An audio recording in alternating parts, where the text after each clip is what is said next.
Yo, what up, y'all? It's your boy Rob coming back at you once again with another live stream. So before we get started, you already know what to do. If you're not subscribed to the channel, make sure you hit the bell icon twice. Smash the like button, share this video out to all of your followers, and let's get it cracking, all right? So shout out to everybody who is in the building early. It's good to see each and every one of you. If you guys can hear me okay and everything looks good on the screen, please give me a thumbs up or a radiation emoji in the chat. If you guys cannot hear me or see me, please give me a thumbs down or an angry face. While you guys are doing that, I'm going to shout out everybody who's in the building early, all right? Shout out to my man Win, Lose, or Rug. Make sure y'all throw some like enforcers in the chat for Win, Lose, or Rug, enforcing them likes early. Definitely appreciate it. Shout out to my man Carlton Way. We're going to have to get Carlton Way up on the mic one time. You know what I'm saying? To hear these freestyles he be talking about. If y'all want to hear them Carlton Way freestyles, you know what I'm saying? Throw some flames in the chat. Shout out to my man Crew Reality. What's good with it, bro? Shout out to Gail at Night. Good to see you. Shout out to David Brown. What's good with it, bro? We got Black Spider in the building. All right. It's good to see y'all. All right.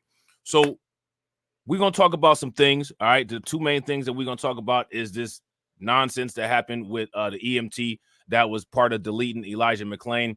And we're going to take a look at this Tyreek Hill stuff. And then, you know what I'm saying, we got some other stuff that we're going to take a look at. But first, what we're going to do is we're going to take a look at some crime. We're going to take a look at some crime, all right? I'm gonna just let y'all handle how y'all feel about this in the comment section. Y'all just go ahead and just go ahead and give me your thoughts on this. In a couple of minutes, a sting operation in Bloomington resulted in the arrest of 8 men who were allegedly looking for sex with minors. It was part of a joint investigation involving Bloomington and Richfield Police and the Minnesota Bureau of Criminal Apprehension. But now attention is shifting from the arrest to the potential sentences. Jay Coles is here with how the arrest happened and why Bloomington's police chief is calling for tougher sentences. Jay? Kevin, the undercover operation lasted 3 days, and investigators used various means of communication. Shout out to John. Make sure y'all show John some love. Throw some flames, some radiation emoji, and some ducks in the chat for my man John standing on business for 18 months. Definitely appreciate it, bro. Let me get my drops in order real quick. I'm standing on business. I'm standing on business. Definitely appreciate it, bro. Make sure y'all show some love. Throw some radiation emoji, ducks, money bags, flames in the chat for John for standing on business for 18 months. Definitely appreciate it. To catch their suspects, and Bloomington's chief of police called for tougher penalties for these types of crimes. Bloomington police showed video of one of the suspects pulling up to a home where he thought he was meeting a 14-year-old girl, and investigators say he had a gun. These are the 8 men, 7 of whom are now charged with soliciting sex from minors. Look at that. Look at that. Everybody look at it. Look at that. Look at that. Now, what's one thing that you notice that's not in that picture? I'll give you a hint. You can find it in a box of crayons. Let's go.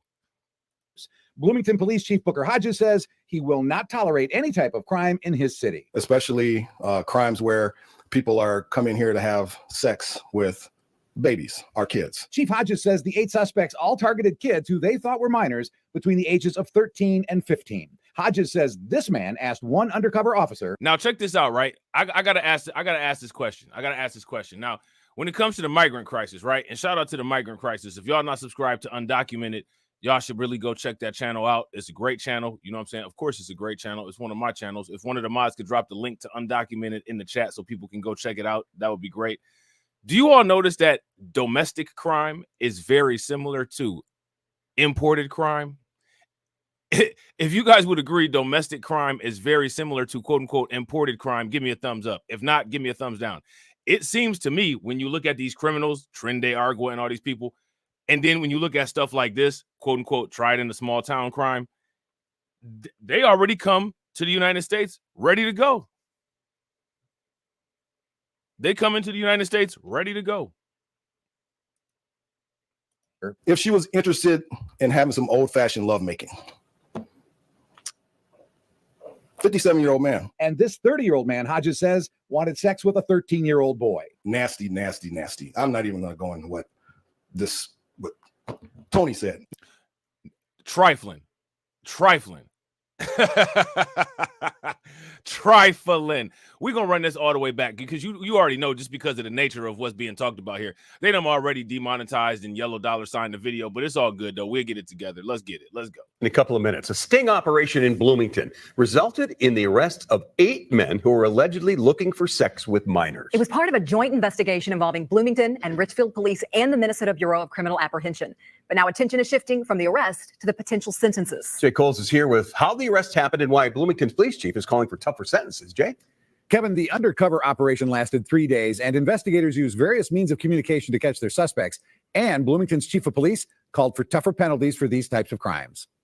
Bloomington police showed video of one of the suspects pulling up to a home where he thought he was meeting a 14-year-old girl, and investigators say he had a gun. These are the 8 men, 7 of whom are now charged with soliciting sex from minors. Bloomington Police Chief Booker Hodges says he will not tolerate any type of crime in his city. Especially crimes where... Now, let me ask you guys this question. How many of you all would feel, quote unquote, more safe, quote unquote, in a neighborhood with, quote unquote, people like that there? If you would, give me a thumbs up. If you would not, give me a thumbs down. And shout out to Win Lose a Rug for dropping the link to Undocumented. Definitely appreciate it. Make sure you guys hit that link, click the bell twice over there, and come back and check out the rest of the live stream. People are coming here to have sex with babies, our kids. Chief Hodges says the 8 suspects all targeted kids who they thought were minors between the ages of 13 and 15. Hodges says this man asked one undercover officer if she was interested in having some old-fashioned lovemaking.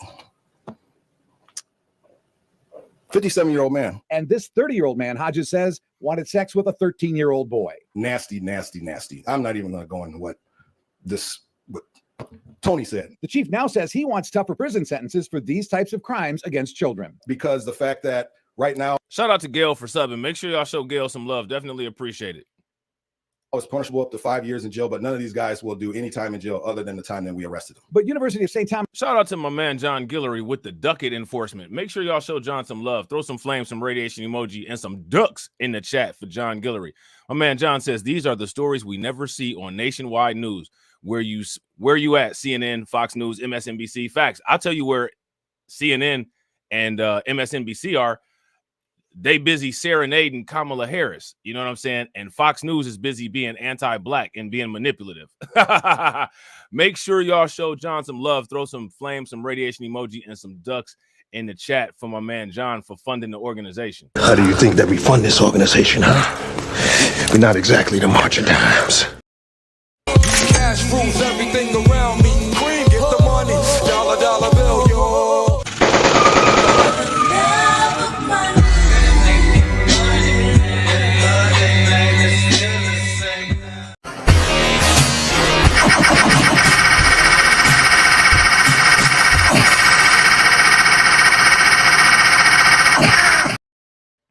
Yeah, them some simp news networks, bro. Thomas law professor Rachel Moran says that type of change takes time. What he would need is a change from the legislature to say there's a greater possibility of more prison time, and a change from the sentencing guidelines to say the presumption is prison. And Moran says any of these suspects could still get prison time. It depends on whether they have a previous criminal history, and it depends on other things the judge is allowed to take into account. Now, Chief Hodges says the one suspect who has not yet been charged will be charged before the end of the week. All the charges in all of these cases are felony level crimes. Kevin? Okay. Felons, unadulterated thuggery. You know what I'm saying? Is anybody surprised? Shout out to Brooklyn Queen. What's good with it, Brooklyn Queen? Make sure y'all show Brooklyn Queen some love. Ducket enforcing, merch enforcing, just a straight up enforcer. Shout out to Brooklyn Queen. You know what I'm saying? Look at this. How many people heard about this? If y'all heard about this, give me a thumbs up. If you guys did not hear about this, give me a thumbs down. Oh, and before we get started, what did y'all think about the new intro for the laws? Do y'all like it? There's more people in here now. If you didn't get a chance to see the new intro for the laws, give me a thumbs up in the chat. Did y'all like the new intro? Y'all want me to run it again? If y'all want me to run it again, let me know. Let me know if y'all want me to run it again. And then we'll get into it. Shout out to Crew Reality. You like the intro? That's what's good. Who didn't see it? Y'all want to see it?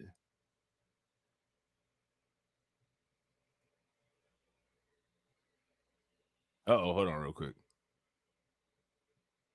Hold on real quick. See?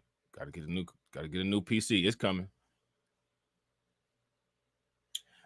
All right, bet. All right, here we go. We about to do it real quick. All right. We about to run it real quick, and then we're gonna get right into the Elijah McClain stuff as soon as we run it. Let's go.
Yeah, man, that's lit.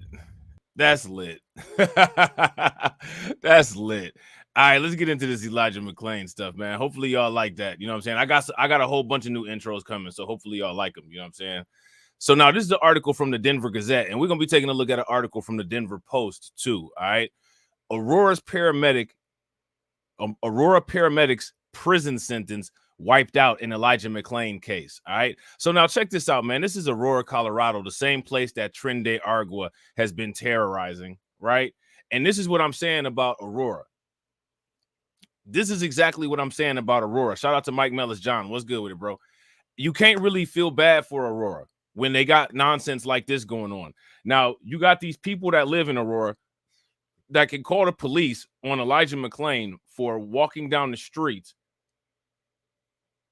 but they can't handle Trinde Argua at these apartment complexes. I don't feel bad for him, man. I don't feel bad for him. And then they decide to just wipe dude's prison sentence out. How many of y'all heard about this situation here? If y'all heard about this, give me a thumbs up. If you guys didn't, give me a thumbs down. Peter Chihunik, 5-year prison sentence reduced to 4 years of probation. That's quite a reduction. I mean, where do they even do that at? And for what? He had a 5-year prison sentence and then just poof, now it's 4 years of not even going to prison. Somebody make it make sense.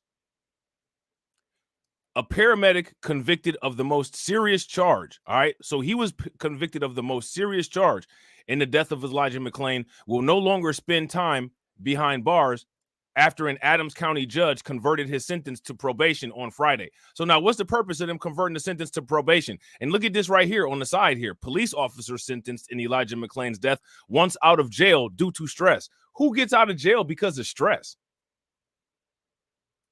The fact that he's even asking for that is wild. You know what I'm saying? Peter Chihunik, convicted of second-degree assault and criminally negligent manslaughter in the McClain 2019 death, had been sentenced to 5 years in prison in March. That was essentially the minimum sentence for his assault conviction. So he had already gotten the minimum sentence. He already had gotten the minimum sentence.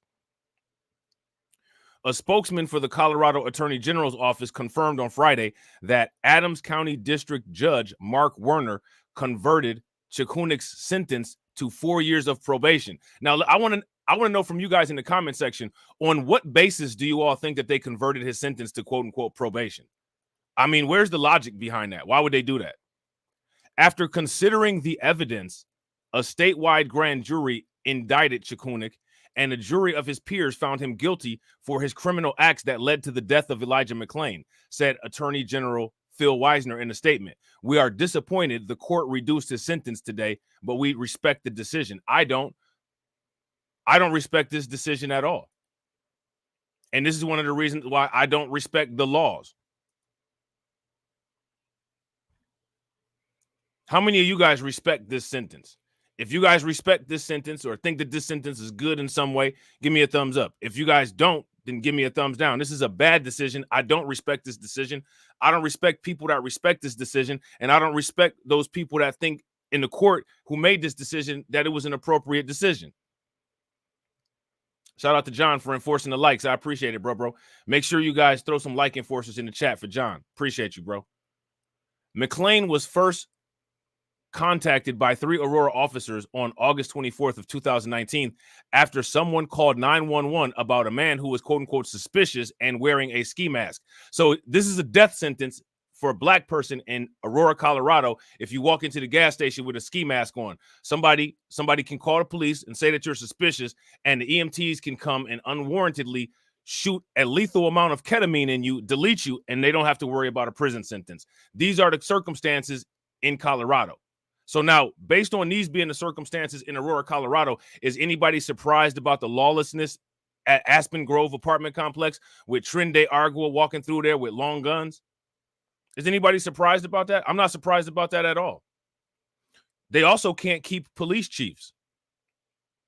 Aurora police officers Nathan Woodyard, Randy Rodema, and Jason Rosenblatt confronted McClain on an Aurora street, and the physical struggle began. After Rodema said he saw McClain try to grab Rosenblatt's gun an assertion that prosecutors repeatedly questioned. The officers twice put him in a neck hold with the objective of rendering him unconscious. Okay. McClain vomited and inhaled some of it, then suffered a series of medical problems, including low levels of oxygen and high levels of acid in his body. And another thing that happened is he also got shot up with ketamine, which affected his heart, but they're not saying anything about that yet.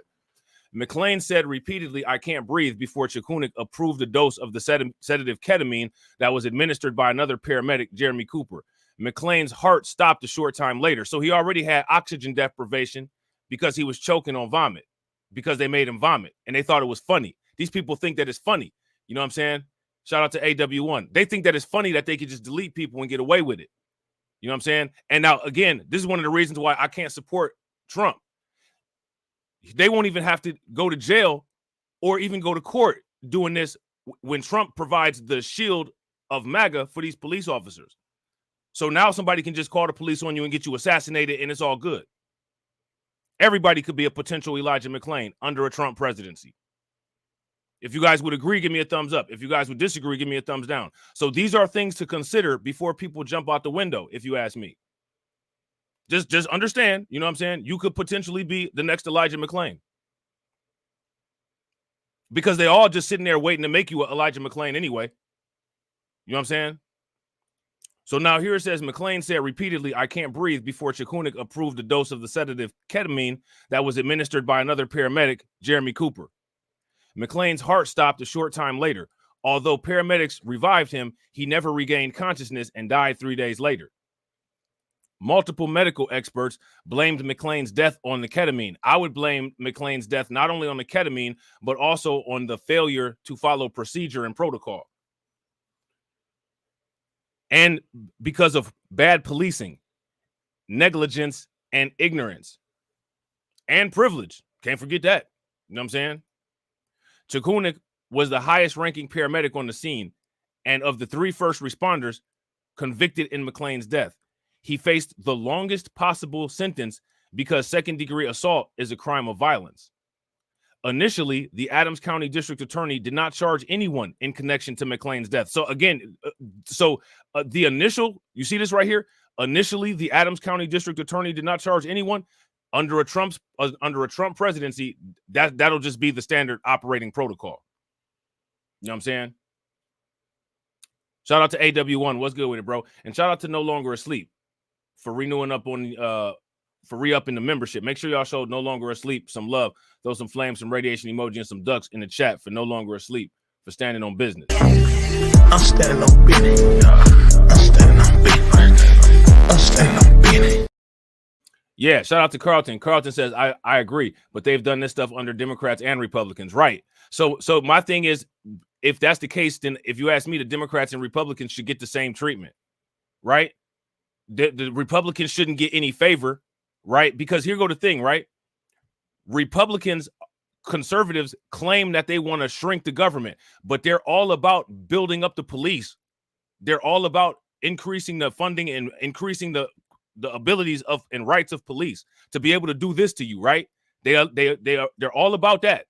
And then the liberals have the same type of dyslexia. The liberals will then say that they're all about building up the government and cut in areas for taxpayers and increase areas for stupid stuff like undocumented people. So they all suffer from the same form of political dyslexia, which means that they should suffer from the same form of political negligence from us. You know what I'm saying? You got the Democrats making a 94. I mean, what's the difference between what Trump is talking about with letting police have the ability to just knock you off for no reason and a 94 crime bill? They won't even be able to use the 94 crime bill as a talking point anymore. You know what I'm saying? Shout out to AW1 for gifting the membership. Make sure y'all show AW1 some love. Throw some flames, some radiation emoji, and some ducks in the chat for AW1 for funding the organization and growing the organization. Definitely appreciate it, bro. How do you think that we fund this organization, huh? We're not exactly the March of Dimes. I'm standing on business. I'm standing on business. I'm standing on business. Shout out to John Guillory. Make sure y'all show John Guillory some love. Gifting the memberships. Definitely appreciate it. Growing the organization and funding the organization. How do you think that we fund this organization, huh? We're not exactly the march of dimes. I'm standing on business. I'm standing on business. I'm standing on business. Definitely appreciate it, bro. And these are the things that people have to take into consideration. And again, I still stand on that post that I made earlier. I want people to pay very close attention. Trump's been talking about a mass deportation, but he wasn't saying where he was going to start it out when it was just affecting black cities. Now that it's affecting some small town in the boondocks in Ohio, and it's affecting this town right here. It's affecting this town right here, Aurora, Colorado. You're not willing to go and do something directly for Aurora to protect people from the pigs that's there. You know what I'm saying? But you willing to do something to protect them from Trinidad Agua. They don't deserve any support. I understand. Listen, I sympathize with the people that are black, non-ridiculous Trump supporters. I understand the agreement with the border policy. I understand the agreement with the monetary policy and the economic policy, but at the same time, no, you won't be able to enjoy any of those things if you're not alive. That's something that people should consider, if you ask me. So to my people that are not over the top and that support Trump, this is something that I would say I wouldn't give my vote up until you get something locked down on this. If you guys would agree, give me a thumbs up. If you guys would disagree, give me a thumbs down. This has been look, they weren't going to do look now. The same people, the Trump people, they were downplaying this. Somebody go and find some old tweets from when Elijah McClain got deleted. It was a joke. It was funny. They got memes floating around all over the place. But now, as soon as Trinidad Agua take over an apartment complex there, here comes Trump ascending from the sky. You know what I'm saying? Like the dude that they worship in church to come save the people from Venezuela. Sorry, man. I don't buy it. I don't buy it. You know what I'm saying? It's been problems in Aurora, Colorado. They should have been done something about it before Trinidad Agua even got there. We've been talking about Elijah McClain at least for the last 2 or 3 years, and nobody cared.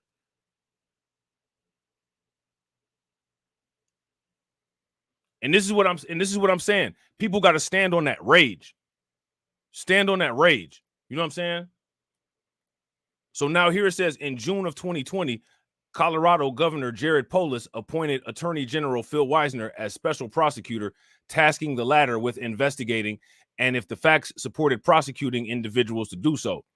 Wisner took the case to a statewide grand jury, resulting in an indictment against Cooper, Chikunik, and 3 officers. Now, here goes the thing. What does it matter if you get an indictment and then they just going to turn around and just drop the sentences? What does it matter? You can take somebody all the way to court and then the judge would just say, I don't think they should go to jail, and then just throw it out. What does that matter? You know what I'm saying?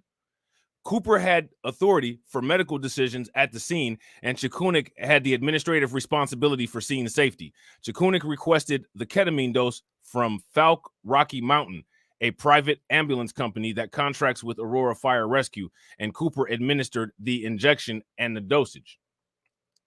The duo concluded from the officer's statements that McClain was experiencing, quote unquote, excited delirium. Now, we've talked about excited delirium for a very long time, probably before a lot of you guys were here.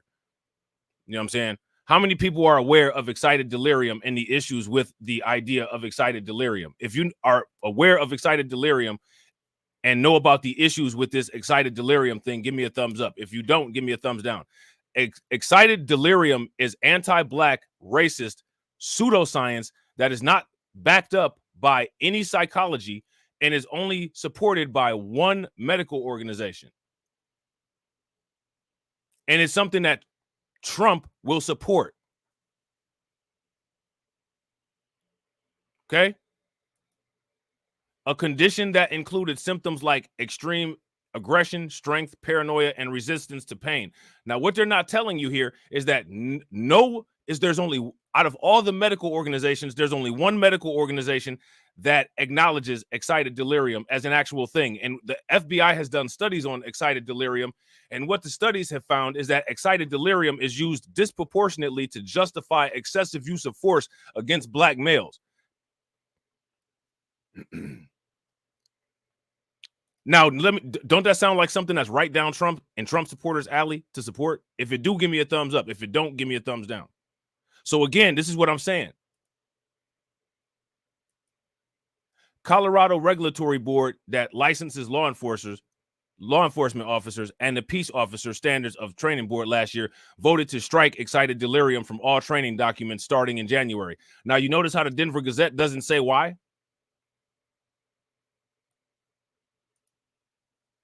That's interesting that they don't give an explanation for why, isn't it?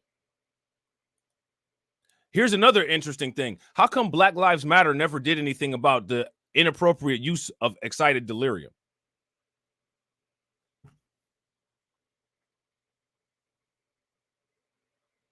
Think about that. So just failures across the board. Prosecutors in the trial argued that neither of the paramedics assessed McClain before diagnosing him. And another thing is paramedics are not allowed to diagnose. That's outside of their scope of practice.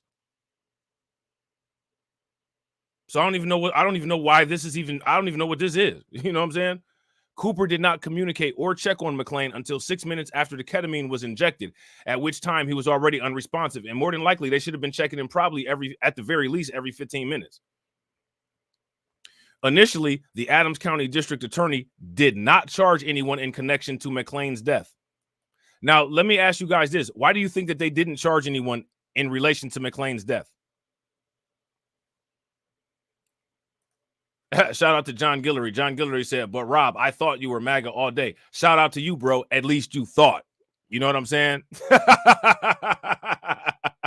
Shout out to you, bro. At least you thought. You know what I'm saying? Make sure y'all show John some love. Throw some flames, some radiation emoji, and some ducks in the chat for John for funding the organization and thinking. How do you think that we fund this organization, huh? We're not exactly the March of Dimes. Get the money, y'all. There's poor people around. I'm rich, bitch. Cash rules everything around me. Queen, get the money. Dollar bill, yo.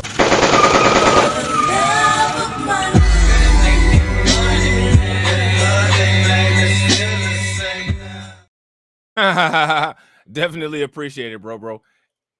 Make sure, and yo, shout out to everybody that's watching. I appreciate you guys. If you all haven't smashed the like button yet, please do me a favor. Take a moment, smash that like button. Also, if you guys haven't hit the bell, please take a moment, hit that bell, and share the stream to your social media. We got 14 people watching and we got 23 likes. If everybody could hit that like button and get us to 30, that would be great.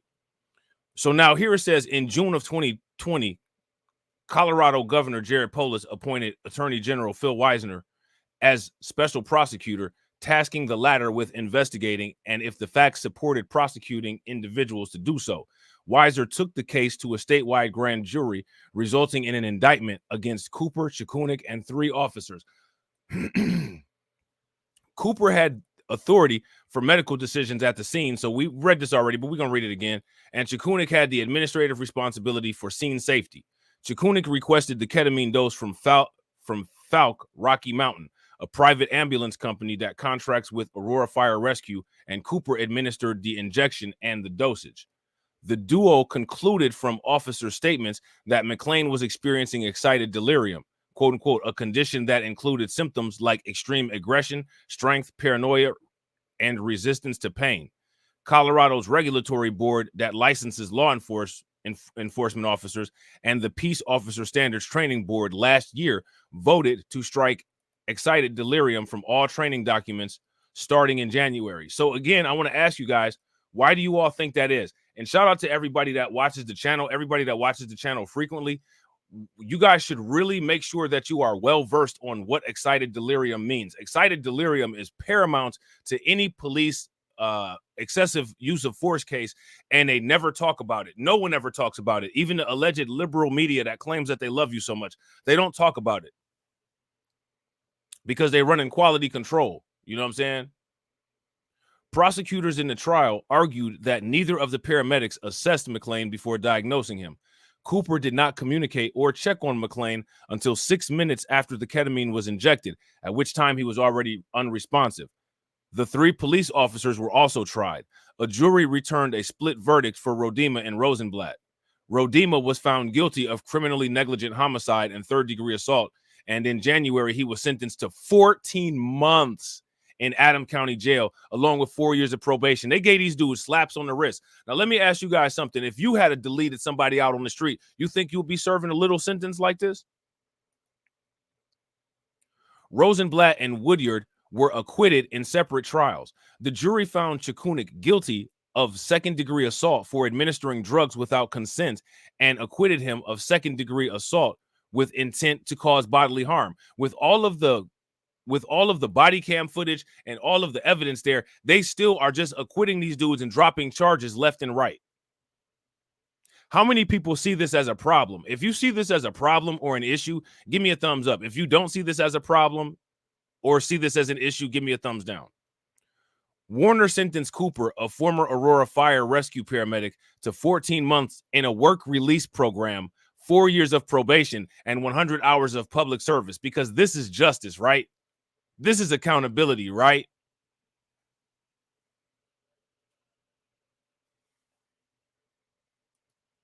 A jury had convicted him of criminally negligent homicide, though Cooper and Chikunik were found not guilty of manslaughter, the most serious of the charges, and of second-degree assault causing serious bodily harm. All right? So the people are proud of themselves. They gave one of themselves justice again because they don't feel that it's just for them to be punished for harming one of us. That's what the justice system means. You know what I'm saying? So they got another article here from the Denver Post. We're going to take a quick look at it. See if it's got anything different. Judge wipes away 5-year prison sentence for Aurora paramedic in Elijah McClain's death. Again, now out of that last article that we read, out of that article from the Denver Gazette, did it say why they just decided to do this? Yeah, facts. Shout out to Black Spider. You guys remember this? They ridiculed his death in a taped comedy skit and got away with it. If you guys remember that, give me a thumbs up. If you guys don't remember that, give me a thumbs down. Yeah, because it's funny. They think that it's funny. Just remember that. Anytime somebody, you know what I'm saying, dies, it's funny to them. You know what I'm saying? Adams County judge cites, quote unquote, truly exceptional circumstances in converting Peter Chikunik's prison sentence to probation. What were the truly exceptional circumstances? What does that mean? What circumstances are exceptional here? The fact that this dude is getting away with murder? That's the only exception that I see.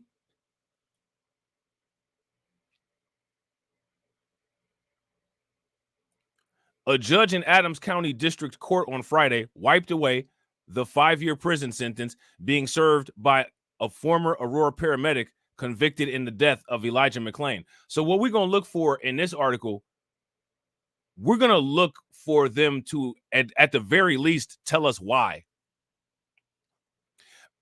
They're probably not going to, because there's no justifiable reason. So it's just going to be some legal jargon. But we're going to at least see if they try to give some type of explanation. Okay. Judge Mark Warner vacated Peter Chikunik's prison term and converted the sentence to 4 years of probation. So he went from a 5-year prison sentence to a 4-year probation sentence. Okay. A move prosecutors previously said would undermine the jury's verdict in the case. And I agree with the prosecutors here. If you guys agree with the prosecutor, give me a thumbs up. If you guys disagree, give me a thumbs down. This absolutely is in conflict with the verdict because it's causing the criminal to not face a penalty. It turns a penalty into essentially a slap on the wrist. The court finds really there are unusual and extenuating circumstances, and they are truly exceptional in this particular case, Warner said in a brief hearing. And what are they? What are they? Chikunik, who is 51, was convicted of criminally negligent homicide and assault by drugging in the 2019 deletion of McClain, a 23-year-old black man who died after Aurora police put him in a neck hold and a paramedic injected him with an overdose of the sedative ketamine. That's an assassination. They had him in a headlock and somebody came and jabbed him with an injection of essentially a lethal dose of a medication. That's an assassination. If you guys would agree, give me a thumbs up. If you guys would disagree, give me a thumbs down. Chikunik was supervising the paramedic who injected the drug. He was the only one of the 3 people convicted on charges stemming from McClain's death to be sent to prison. So none of these people ended up going to prison. How many people knew that? Warner in March sentenced Chikunik to 5 years in prison, the mandatory minimum. So they had already sentenced him to minimum. He had already got the minimum. So I want you guys to understand what went on here. What they've done is they've effectively given this guy below the minimum. They gave him below the minimum sentencing. He had already gotten the minimum, and that wasn't good enough. They felt that the minimum was excessive, so they gave him below the minimum. Warner in March sentenced Chikunik to 5 years in prison, as you guys can see here. The mandatory minimum prison time required under Colorado law for assault conviction. But Chikunik in June asked the judge to reduce the length of his sentence on the ground that his case involves unusual and exceptional circumstances, and the judge just did it. What are the unusual circumstances? State law allowed Warner to reduce the mandatory minimum prison sentence after Chikunik spent the last 119 days in prison and after Colorado Department of Corrections assessed Chikunik's risk level and reported back to the judge, both of which happened. So you know, because this dude is an EMT, they're going to automatically be on his side. Prosecutors opposed Chikunik's request, writing in a court filing that lowering Chikunik's sentence would be against the interest of justice. And I agree 100%. If you guys agree with that, give me a thumbs up. If you guys disagree with that, give me a thumbs down. And shout out to everybody that's watching. I appreciate you guys watching. If you guys haven't smashed the like button yet, please do me a favor. Take a moment, smash that like button. Also, if you guys haven't hit the bell, please take a moment, hit the bell. We got 18 people watching and we got 24 likes. If everybody can bang on that like button and get us to 40, that'd be wonderful. They noted that it is rare for a mandatory prison sentence to be reduced under the exception in the state law that Chikunik claimed, with just 203 sentences modified under the statute between 1977 and 2024. So I want you guys to understand the implications of that. What that basically means, this is something that rarely happens. This hardly ever happens. And they made sure to make it happen in this case. So what you guys really should understand is that they made this happen as a statement to people. They made this happen as a show of force. They made this happen as an act of intimidation and an act of aggression. Okay? A sentence modification in this case will undermine the jury's verdict, the legislator's mandatory sentencing scheme, and the deterrence of the abuse of aesthetic drugs for improper purposes, the filing read. As he issued his ruling, Warner commented on Chikunik's lack of prior criminal history, rehabilitative potential, good character, and his prior pro-social history, as well as his overall role in the events that led to McClain's death. Chikunik was the highest-ranking paramedic at the scene, but was most directly responsible for the logistics of the call and safety of others involved, Warner said. Chikunik admitted on the stand during his trial that he and former paramedic Jeremy Cooper overestimated McClain's weight and that the paramedics gave McClain a too high dose of ketamine. Chikunik testified that he was concerned about giving McClain too little ketamine, but not concerned about giving him too much, and didn't think he had enough time to give a smaller dose, which doesn't make any sense. Wait to see its effects. Then call a doctor for permission to give more, as his training required. Warner noted as he ruled Friday that Chikunik needed to make a quick decision that night. None of these excuses matter. These are all things that he's supposed to be trained for. And if he's not competent, he shouldn't be working. You know what I'm saying? The court must also, and does today as well, look at the deterrence effect of the sentence, Warner said. For the most part, the court believes, based on the issues that arose in this case, a deterrence effect has been really accomplished, and there are unique circumstances to this case. And again, they don't give any justification.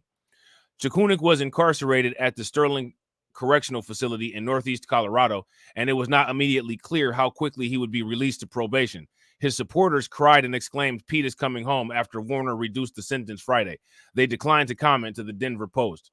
Prosecutor Jason Slothower and defense attorney David Goddard also declined to comment. A spokesperson for Colorado Attorney General Phil Weisner's office, Lawrence Pacheco, said prosecutors are, quote unquote, disappointed. After considering the evidence, a statewide grand jury indicted Chikunik, and a jury of his peers found him guilty for his criminal acts that led to the death of Elijah McClain, he said. We are disappointed that the court reduced the sentence today, but we respect the decision. And that's where we differ, because I don't. I don't respect this decision, and I don't respect people that support this kind of stuff. McClain's mother, Shanine McClain, did not attend Friday's hearing and declined to comment when reached afterward. She opposed the sentence reduction, court filings show. Jakunik was one of the first responders convicted of crimes in McClain's death after 5 were arrested and tried. Cooper and former Aurora police officer Randy Rodema were each convicted of criminally negligent homicide, and listen to the sentence, sentenced to 14 months of work release. When have you ever heard somebody who's prosecuted for homicide get this type of work release? Somebody make it make sense. 2 other Aurora police officers, Jason Rosenblatt and Nathan Woodyard, were acquitted by juries of all criminal charges in McClain's death. Rodema in June sought to charge his work release sentence to home detention, but Warner declined to rule on his request, finding that the district court did not have the jurisdiction to do so. So, I mean, they would have probably just gave these people whatever they asked for. McClain had committed no crime and was walking home from the convenience store while wearing a ski mask when he was stopped by officers after a teenager called 911 and said he appeared to be acting strange. His death prompted thousands of people to take to the street and protest police brutality during the summer of 2020. And mind you, Trump and Trump supporters believe that people doing civil disobedience in regards to an innocent person getting deleted is worse than these pigs being able to off people and get away with it. You know what I'm saying? And I'm calling them pigs. You know what I'm saying? Led the city of Aurora to pay $15 million in settlements to McClain's parents, as if that's going to bring Elijah back. Gave rise to court order reform within the Aurora Police Department and spurred changes to the state law and police training around the use of ketamine. And these clown police officers, these crybaby clowns, weak dudes that wouldn't be able to sustain life anywhere without a gun on their hip, are now going around all over the place complaining and crying about their jobs, sitting there talking about they just can't take it. You only get a slap in the wrist when you delete somebody anyway. So what are you saying that you can't? What are they saying that they can't handle? You know what I'm saying? Shout out to the sports and political channel of LB. What's good with it, bro? Yo, make sure y'all go and check out his channel. If one of the mods could put the link to his channel in the chat, that'd be cool. So y'all can go check him out, man. He do good content. You know what I'm saying? So this other pig, he was trying to get out of the trough also. This was back in June. I think I did a video on this, but we just gonna go over it anyway because I just want y'all to see how the court does what these people ask it to do. Police officer sentenced in Elijah McClain's death once out of jail due to stress.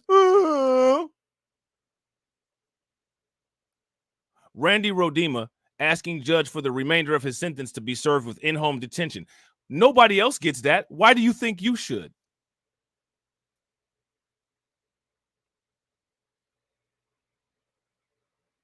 But I mean, this individual here, Randy Rodema, knows if he asketh, he shall receiveth. So that's why he's asking. You know what I'm saying? Now again, this is bad enough, right? The only police officer convicted in Elijah McClain's death wants to convert the final 10 months of his work release jail sentence, and he had a work release jail sentence, to in-home detention because he has a quote-unquote constant fear of being attacked while he was in jail. A lot of these police officers seem to have a constant fear of being attacked while they're police officers. Why don't they convert their careers to doing something else? Shout out to the mods. Make sure y'all throw some flames, some ducks, some radiation emoji in the chat for the mods being on the job. Definitely appreciate y'all. So now here it says in a court filing, Randy Rodema said that as a former law enforcement officer, he is the target of inmates. I mean, there's a lot of reasons why people in jail will be targets of inmates. I mean, and yeah, you know what I'm saying? Like, it's probably not the best to be a cop in jail. That's why you shouldn't commit crime. Isn't that what they say to us? Isn't that what they say to us? One in particular was an inmate while Rodema was a corrections officer in the Denver jail, according to his motion. Rodema was the most senior of 3 officers who stopped Elijah McClain in August of 2019 after a 911 caller referred to the 23-year-old as quote unquote sketchy. And remember, this teenager who called 911 and referred to Elijah McClain as quote unquote sketchy, that was Elijah McClain's death sentence. That was Elijah McClain's death sentence. As far as I'm concerned, when it comes to these police officers, man, you lucky you still alive. Because Elijah McClain isn't, because of y'all. So you can sit there and be alive in that jail cell. Body camera footage showed he kept McClain face down while pinned on the ground, the same way they did Daniel Pruitt in Rochester, New York. Body camera footage showed he kept McClain face down while pinned on the ground instead of making sure he was on his side to breathe, and at one point yanking on his arm. Footage also shows him slamming McClain's torso into the ground after McClain said, "I can't fix myself." They was doing this on purpose, and they think that is funny. And McClain was a little dude. He's a skinny little dude. They said the dude like used to play the flute or something like that. He was a little artist, like an artsy type dude. You know what I'm saying? Rodema was sentenced. This was the initial sentence. Rodema was sentenced to 14 months of work release for a third-degree assault conviction. They didn't even convict him of murder. They convicted him of assault. The sentence, which was handed down in January of this year, stipulated that he could work outside of the county jail during the day, but must sleep there at night. So this dude was allowed to leave and not be at jail for the whole day. You know what I'm saying? And he's sitting up there crying about this. Crying. You know what I'm saying?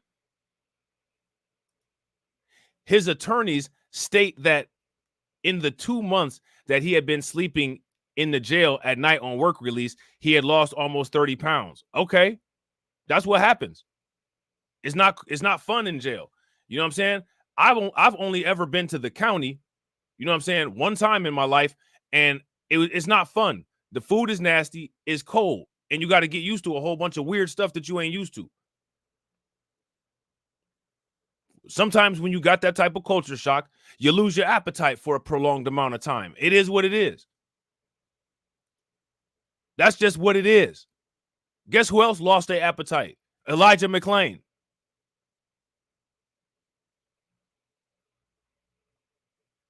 I don't feel sorry for this dude. You know what I'm saying?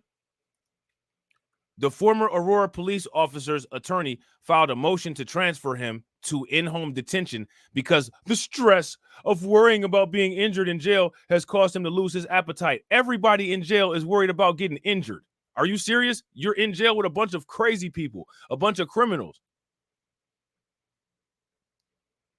But at the same time, though, I wouldn't honor this because as a police officer, it was your job outside when you were working. Your career was to deter criminals. So you're trained to deal with the people that you're around in the jail. So because you have that advantage over other people, good luck, bro. Hope nothing happened. You went to the police academy to be able to deal with criminals, and now you in there with criminals and you scared? Man, please, man. You wasn't scared when you was choking Elijah McClain and shooting him up with ketamine. What you scared for now? That somebody might hold you down and do something to you?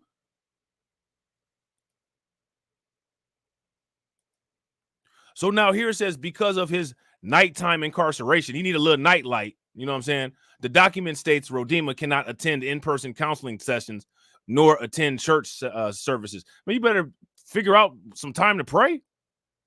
Further, Rodema was diagnosed with, now look at this, he's the victim now. He's the victim. Rodema was diagnosed with post-traumatic stress disorder after he was injured while serving as a Marine in Iraq in 2007. That post-traumatic stress disorder didn't stop you from causing post-traumatic disorder to Elijah McClain. Therefore, his attorneys claim that his mental health and psychological condition is not conducive for work release. Well, let me ask you this question. If his mental health is so scrambled up like some eggs that he can't handle work release, how can he handle being a police officer? Why was he on the force? So he's psycho and psycho enough to be qualified to work as a police officer, but not psycho enough to sit in jail where you have your life managed for you all 24 hours of it on a day-to-day basis. That's interesting to me. I don't understand how that works out. Rodema started serving his sentence in March of 2022. During January's sentencing hearing, Rodema's attorney warned 17th Judicial District Judge Mark Werner that Rodema would likely become a target in jail. Okay, and who cares? Anybody going into jail is a target in jail. Reed Elkis reminded the court that George Floyd's convicted deleter, Derek Chauvin, was stabbed while behind bars. And okay, the same way people sit there and talk about how people with privilege get recognition for certain things that regular people don't get recognition for. How many regular convicts do you think get stabbed or harmed in jail on a daily basis?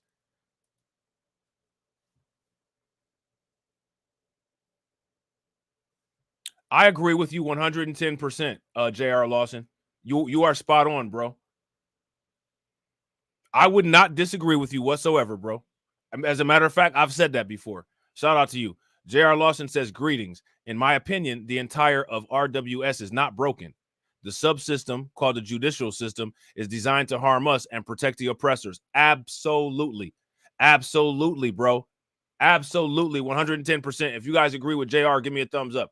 If y'all disagree, give me a thumbs down. I agree 100. I would not disagree with one word that you said here, bro. You know what I'm saying? That's exactly my thought process. Shout out to you. You know what I'm saying? Rodema has already served 2 months, but we'll look at this. He's going to get credit for twice that amount of time because he receives 1 day for good time served for each day that he's on work release. If he stays on work release, he is due to get out of jail after 7 months served on August 22nd of 2024. Prosecutors with the Attorney General's office, which tried the case, filed a motion Monday opposing Rodema's request for IHD, stating that the court did not have the authority to respond to it. Rodema's work release was a separate sentence on the third-degree assault charge, Phil Weisner's office argued in court documents obtained by the Denver Gazette. Rodema's attorneys said that if he were given IHD, he would be required to serve the entire 14-month sentence because it does not allow for good time. Okay. Warner, who oversaw Rodema's trial, has yet to rule on the defense request. Besides 14 months of work release, Warner also sentenced the former cop to 4 years of probation. I don't even know why they do this. He got, look at this, 14 months of work release. Then Warner also sentenced the former cop to 4 years of probation for criminally negligent homicide conviction, for which he could have been sentenced up to 3 years in prison. They gave him 4 years of probation. No prison time at all. No prison time at all. You know what I'm saying? Rodema was also ordered to perform 200 hours of community service. This is a joke. He was doing community service when he deleted Elijah McClain. The idea needs to be to keep him off the street and away from people that he can delete. You know what I'm saying? Like, seriously? Jurors acquitted former officers Nathan Woodyard and Jason Rosenblatt of all charges in McClain's death. Warner sentenced Jeremy Cooper, a former Aurora Fire Rescue paramedic, to look at this. Look at these sentences, y'all. 14 months in a work release program. 4 years of probation and 100 hours of public service earlier this year. What kind of sentences is this for deleting somebody? You know what I'm saying? A jury had convicted him of criminally negligent homicide. And then the highlighted part here, this is what he's serving.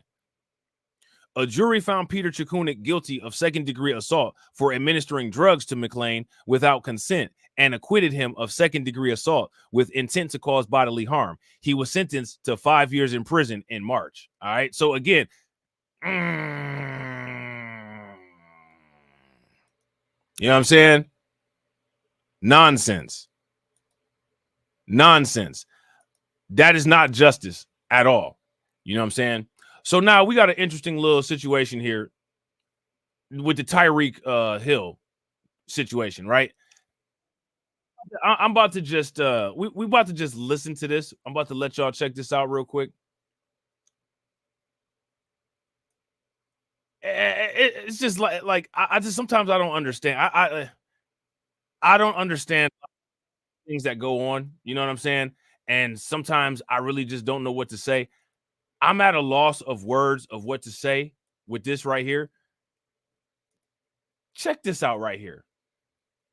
Yeah, bro, man, right. Right. And JR, you're absolutely right.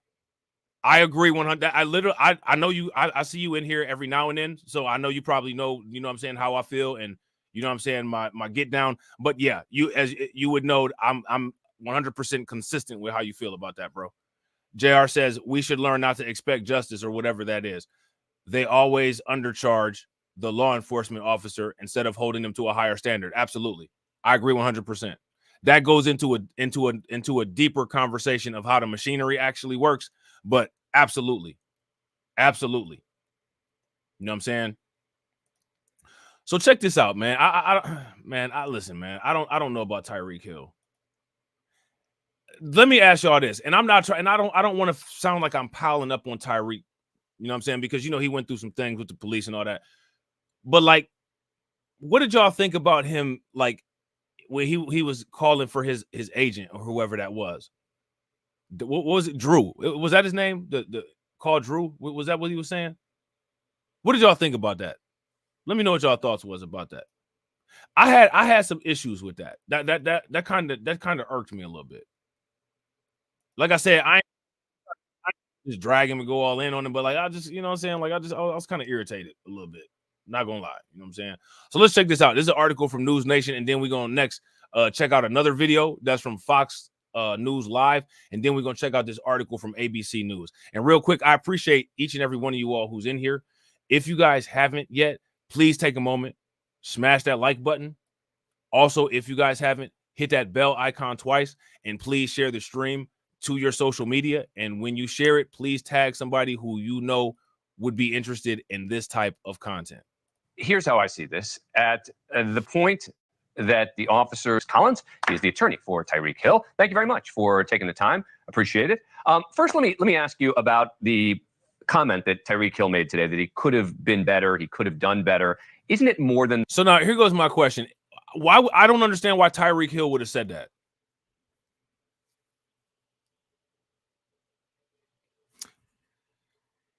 I don't know what kind of communication he has with his lawyer or his legal team. I don't think that his legal team would have advised him to come out and make a public statement like that. Do you all? If you guys think that his legal team would have advised him to make a public statement like that, give me a thumbs up.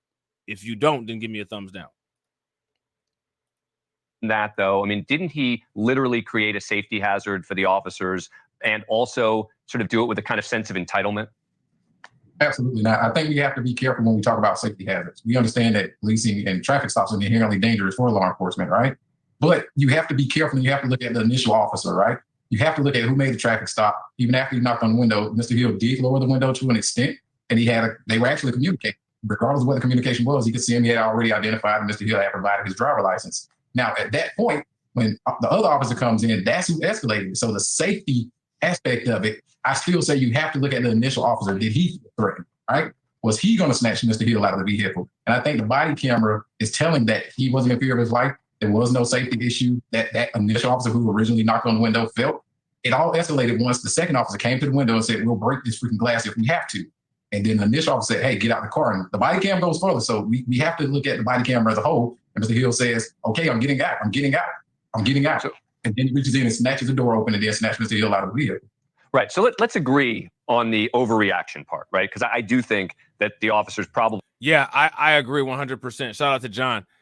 John said, yeah, he could have said that in his head, but not publicly said, because now you are giving the officers an out. Facts. And the media and everybody else is going to hop onto that and say, well, you contributed to this, and you acknowledge that you contributed to this. So exactly what extent of anything do you want us to do for you? That's exactly the route that they're going to take. And then they're going to pile onto that. You know what I'm saying? Yeah, I gotta agree. Shout out to the sports and political channel of LB. I agree, bro. I don't think his team would have told him to say that. You know what I'm saying? Right. And shout out to JR. JR says, how many law enforcement officers are harmed during traffic stops? Which group of people are more likely to harm them? We know. All you got to do is just take a look at the playlist on my channel called The Laws, or the playlist on my channel called Police. You know what I'm saying? Because they rarely harm us in a direct confrontation. In most cases, they harm us unarmed while the person is running away. Now they'll stand there and have a fist fight with some people that look like them, or they'll leave a woman uncuffed in the back of the police car, and she'll get the shotgun down off the rack and start shooting, because that's happened before too. You know what I'm saying? Him putting the window up and also talking to the officer as if he's a peon, and that Tyreek Hill is a famous football player who the cop didn't know that, but he's talking like someone who is better, more important than the cop who's trying to do his job. Now, look at this. This is interesting, right? Because what about the free speech?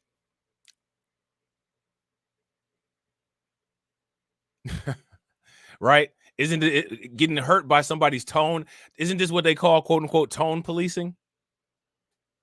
If this is what these people call tone policing, give me a thumbs up. If it's not what they call tone policing, then give me a thumbs down.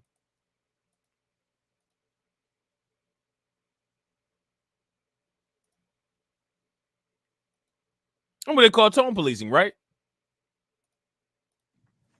I think that's absolutely incorrect. I think Mr. Hill in his press conference, the body cameras, there's like 5 to 6 different body cameras, and it says, "Oh, that's Tyreek Hill." A later officer realized it. Yeah, right, but we still don't know if he didn't know at the beginning once he has his driver license, right? But to say he talked to him with a sense of entitlement like he's a peon, absolutely not. I don't think this came from a place of privilege. It doesn't come from a place of entitlement. It came knocked on by cops. All I'm trying to make sure is that the same standard is applied, right, to everyone, which is why I'm critical of the way the officers handled the second part, but I am critical of your client in the way that he handled the first part. You get a final word on that. Right. Yeah, no, and it's okay to disagree, and it's okay to be critical on it, because again, he's already taken responsibility and said he could have done this better. He wish he could go back so he can do this better, right? But when we look at law enforcement, again, we have to look at the communication that he had with the first officer. Did this officer feel like he was any threat in any way? Again, it was escalated by the second officer. And when we're talking about entitlement and all of this stuff, a lot of times law enforcement officers forget, right? You're a normal person. There's even the same possibility. He did a press conference. It's just the escalation, the constant policy violation. Even once you look at it, you can see the second officer's hand on the back of his neck. Again, there's more body camera where he grabbed him by the back and the front of his neck as well, which is a standard. It's an SOP violation. So again, everyone needs to be critiqued. So we definitely appreciate it has to go. Well, what happens next to the next person? Thanks for watching. So what do you guys think about that? I think it's interesting how the reporter was playing defense attorney. Don't you guys think that's interesting? If you guys think that it's interesting how that reporter was playing defense attorney, give me a thumbs up. If you guys don't, give me a thumbs down. It'd be nice if we had some public defenders. You know what I'm saying? So next, what we're gonna do is we're gonna take a look at this clip here from Fox Live Now, all right, and see what they're talking about on it. And shout out to everybody that's watching. I appreciate you guys. If you all haven't smashed the like button yet, please take a moment, smash that like button. Also, if you guys haven't hit the bell, please take a moment, hit the bell, subscribe to the channel. All right, we got 21 people watching and we got 29 likes. Let's try to get the likes to 50.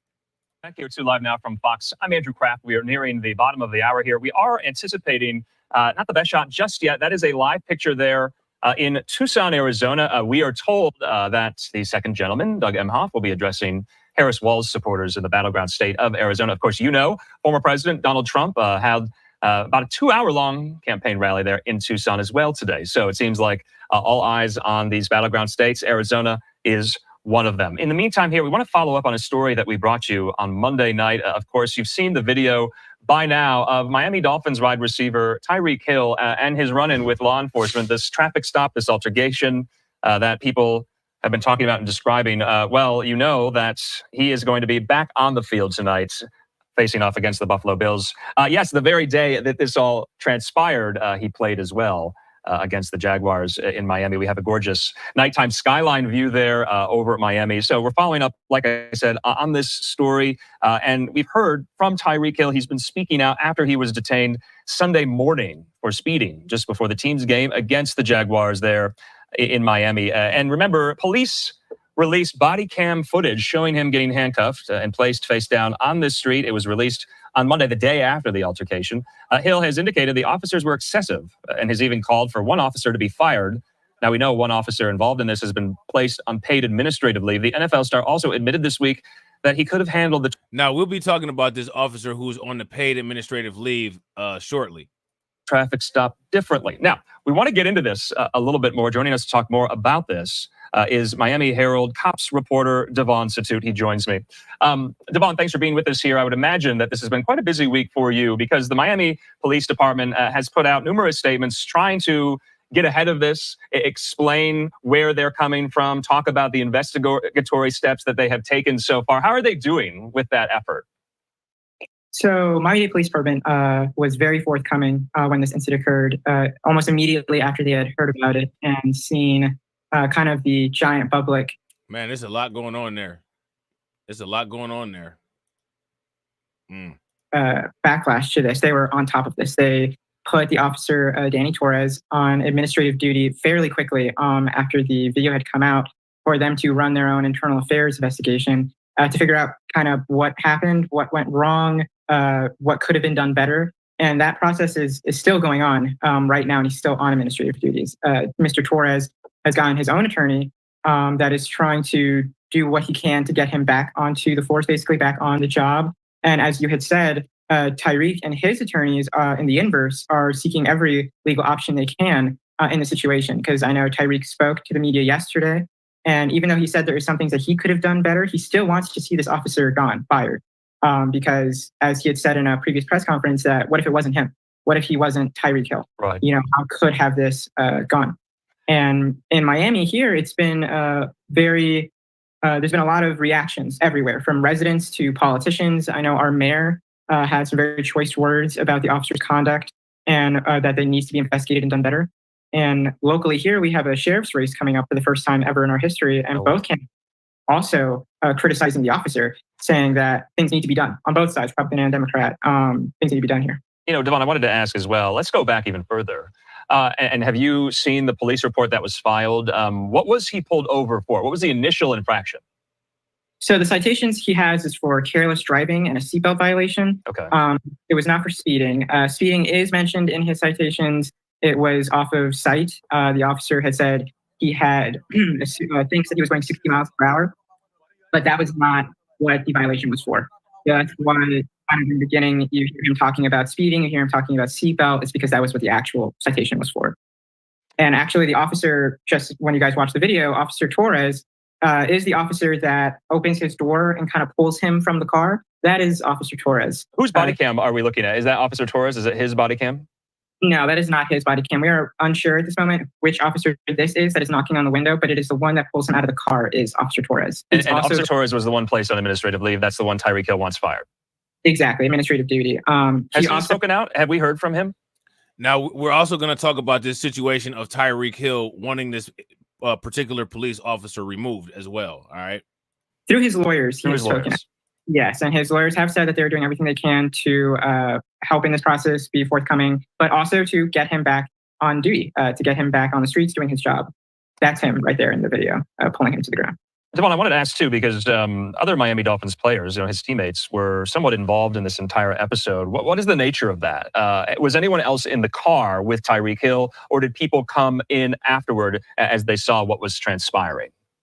No one was in the car with him, to our knowledge. Two of his teammates had come in after this kind of occurred, after the arrest, both trying to see what was going on. Was Tyreek okay? And both of them were basically ordered by police to leave. One of them by Officer Torres, and another officer basically being yelled at to leave the scene because they were, in their words, they were impeding on the investigation.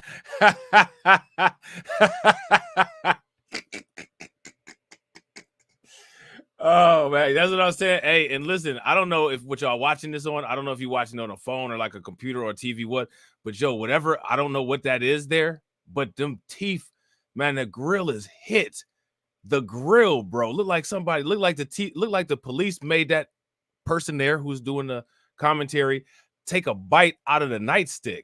What kind of shit is that? You know what I'm saying? Why are you gay? Sitting up there talking just like a woman. That's because some of you niggas, you be acting just like a woman. Nigga, Reaper keep it 1,000. Reaper kept it 1,000. You know what I'm saying? That was taking place, and Torres also had put one of those players in handcuffs as well. It wasn't just Tyreek that day that was in handcuffs. Okay, wow. And we have gotten quite a lengthy statement. This came out on Monday from the Miami Dolphins organization. The first paragraph of that statement goes on at length about what you were just describing. It wasn't just Tyreek Hill that was caught up into this. They say we're saddened by the overly aggressive and violent conduct directed towards Tyreek Hill, Calais Campbell, and Jonnu Smith by police officers before yesterday's game. It is both maddening and heartbreaking to watch the very people we trust to protect our community use such unnecessary force and hostility towards these players. They say it is also a reminder that not every situation like this ends in peace, as we are grateful this one did. What if I wasn't Tyreek Hill? Is a question that will carry with resounding impact there. The first paragraph of that statement, the Dolphins up against the Bills tonight there in Miami. And you're down on the ground in Miami. Is this still in the atmosphere? Are Dolphins fans talking about this still? Are community activists, leaders, just everyday residents still talking about this? I can tell you that activist leaders are definitely having conversations about this still, as is the case in a lot of these police interactions. I think it's important to remember that Tyreek Hill isn't the only one that has to deal with these kind of this looks like this. Listen. There's two ways that you could describe how this individual looks. You know what I'm saying? Like questionable, right? Questionable would be one, but I think I got another one that's a little bit more community guideline safe. This person here looks like an elderly child. Does that make sense? I've never seen an elderly child in my life, but if there was a such thing, it would look exactly like this. This looks like an elderly to middle-aged child, which is just bizarre. Like if you typed a prompt in some AI art program and said, draw an elderly child, this is what it would draw. Would you guys agree? If you guys would agree, give me a thumbs up. If y'all would disagree, give me a thumbs down. Like tenuous police officer interactions. We've had one recently this week with a police-involved shooting in the city of Miami. These things are happening all the time, and activists are constantly trying to be on the front ground and make change. And the good thing is that Miami-Dade Police Department is a department that is very open to listening to the community, making changes very quickly, and trying to find how to fix it. And at the end of the day, Devon, is there an element of this story? Is this also in the atmosphere in Miami that are people essentially saying Tyreek Hill should have just complied? I think you definitely have people. There we go. Just comply. Just like how Elijah McClain, just comply. Even when they're trying to delete you, just comply. Just comply. Where's the energy for the police actually complying with their operating protocols so these type of things don't happen? Because in most cases, when this type of thing happens, like with the Elijah McClain situation, it was actually the police who were out of compliance. It was actually the EMTs who were out of compliance. Would you guys agree? Yeah, it do look like a they or a them. Facts. Like this is some pronouns right there. Not rookie nouns, pronouns. In these situations that make that argument, it doesn't matter what the video shows or what the end of the report is. You will always have people on both sides saying that one individual should have done something and another individual should have done something. I think in this case, you can go on any social media video that involves Tyreek and you'll have many people saying that Tyreek should have been calmer, but at the same time, you'll have people saying that the officer shouldn't have acted that way. I think these things just ignite a lot of opinions on both sides on what should be done. And Tyreek did say yesterday that he should have done things differently, but at the end of the day, he should not have been treated that way by an officer. Sure. What else is going on in this story for you as you track down leads? What more do you need to know? What questions do you still have? We are actively trying to find out more about Officer Torres and other officers at the scene, kind of their history. Officer Torres is a 27-year veteran at the Miami-Dade Police Department. That is a very long time. Super facts. Shout out to AW1. Throw some flames in the chat for AW1. AW1 says, did they say that to Ashley Babbitt? They sure didn't. Literally nobody said that she should have complied. Everybody just said she should have been able to just move around like a tornado in a hurricane. Interesting how that works, isn't it? That was the first time when those people wanted to defund the police and get rid of them and all that. It was all about defund the police. I remember Marjorie Taylor Greene was talking about defund the police. Time to be on the force. So we're trying to see what has he done? What has he done on the force? What officer has he been? Has there been other situations? Has there not been? That's really what we're trying to get at the grain of, because a lot of the times in my career at the Herald, dealing with situations like this, it's kind of a where there's smoke, there's fire. So we just want to make sure that there isn't fire in this case. And if there is, we'll find it. Yeah, I mean, one of mine, which is absolutely somewhat impossible to answer. Throw some flames in the chat for JR. JR is on fire. Yeah, I don't disagree with this one bit, bro. JR says, Rob, the lamestream media is propaganda branch of the system, so they will always stick to the script of backing the law enforcement officer and make the victim a criminal. Absolutely. And sometimes they'll make the law enforcement officer the victim and try to make the criminal and try to make the actual victim somehow like the quote unquote offender. You know what I'm saying? Shout out to the lovely Sherry. What's good with it, Sherry? Because these situations and altercations are so fast moving. But these two officers, they pull over Tyreek Hill, more Dolphins. Yo, I was actually going to record. Shout out to y'all. This is a little tangent, a little sidebar. You know what I'm saying? I was actually going to record y'all some members only content today because I was actually in the quote unquote cat hood today because I just went and got braided and I was over there, you know what I'm saying, off of 13th Street, and I was dying laughing. I was like, man, I should record. I should record some content, you know what I'm saying, like a little minute video, like, ain't nobody eating no cats over here today, you know what I'm saying, and then just you know, put the video on members only, just so y'all, you know, have a little sham, you know what I'm saying. But then I ain't end up doing it though. But I was thinking about it though. I was definitely thinking about it. Players come to assist or see what's going on here. You know, in the back of these officers' minds, did they pause? Did they acknowledge it all? Did they have the wherewithal to maybe say, are these Dolphins players, or at least is this Tyreek Hill? I'm not saying they would know that in the moment here, but you have to imagine if you're a huge sports fan in Miami and you've been in Miami for so long that you would know who these figures, these very important sports figures are. That went through my mind. I think that would be impossible to answer. I don't know if it went through yours.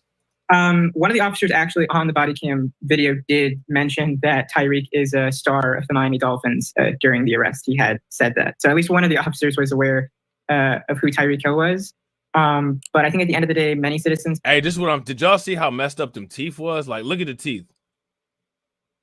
Look at that, man. Look like somebody, whatever dentist this individual goes to, they don't use dental instruments. Like, they just pull out a full-on toolbox. They use a crowbar to scrape the plaque off and like just, you know what I'm saying? Like, man, what happened? Good Lord. Of who Tyreek Hill was. But I think at the end of the day, many citizens. Like, what happened?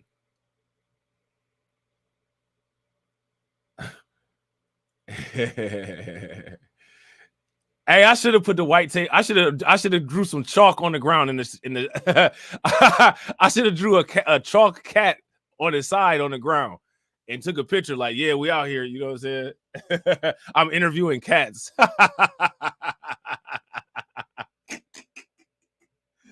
Oh man, next time I go over there, I will, you know what I'm saying? That's hilarious. Citizens can agree that it shouldn't matter if he's Tyreek Hill. It shouldn't matter if he's a Dolphins player. It should be, that's a citizen that we have to, you know, treat with respect. That's a bizarre individual right there. There go Diddy. Diddy issues apology, admits to putting hands on Cassie. We talked about that a long time ago. That's old. You know what I'm saying? Lord. Real quick, shout out to everybody that's watching. I appreciate you guys. If y'all haven't smashed that like button yet, please do me a favor. Take a moment, smash that like button. Also, if you guys haven't hit the bell, please take a moment, hit that bell, and also please share this stream to your social media. All right. So now here it says Tyreek Hill says he could have handled the traffic stop better. I would almost be willing to put money his legal team advised him against making statements like this. I would almost be willing to bet. You know what I'm saying? 3 days after his detainment by Miami-Dade police officers, Dolphins wide receiver Tyreek Hill said, quote unquote, he could have been better in terms of how he handled the situation. Hill was pulled over for speeding roughly 3 hours before the Dolphins season opener Sunday against the Jacksonville Jaguars. Body camera footage released Monday night showed Hill was slow to roll his window down when asked by the officer who pulled him over and was ultimately told to exit his vehicle. When he did not comply quickly enough, an officer who has since been identified as Danny Torres pulled him out of his car and handcuffed him while he was face down on the pavement. Torres kneeled on Hill's back while placing him in handcuffs and forced him to the ground again roughly a minute later, when Hill was slow to comply with an order to sit down. Speaking to local media Wednesday, Hill explained why he was slow to roll his window down and took responsibility for his behavior while also condemning Torres' behavior. My whole life is all about accountability. How can I get better? Hill said Wednesday. I will say I could have been better. I could have let down my window in that instant. But the thing is about me is, man, I don't want attention. I don't want there to be cameras out, phones on, you know, in that moment. But at the end of the day, I'm human. I got to follow rules and I got to do what everyone else would do. Now, does that give them the right to literally beat the dog out of me? Absolutely not. But at the end of the day, I wish I could go back and do things a little bit different. Hill said he was at a movie theater Monday night when the body camera footage was released. He received a call from the Dolphins director of security, Drew Brooks, alerting him. He left the theater to watch the footage, which he described as shell-shocking. I feel like I handled myself well in the situation, he said, but obviously, like I said, I can be better, but it's shell-shocking, man. It's really crazy to know that you have officers in this world that will literally do that with body cams on. It's sad. It's really sad, which brings up another conversation and leads into what would they do if they didn't have body cams, which is even crazier. So it's a lot to unpack. Through his lawyer, Julius Collins, Hill released a statement Tuesday night calling for Torres' immediate termination from the Miami-Dade Police Department. Torres, a 27-year veteran with the Miami-Dade Police Department, is currently on administrative duties during an internal affairs investigation of the incident. Now, let me ask you guys this question. How many people think that there's going to be some consequences for this police officer? Shout out to Michael R. What's good with you, bro?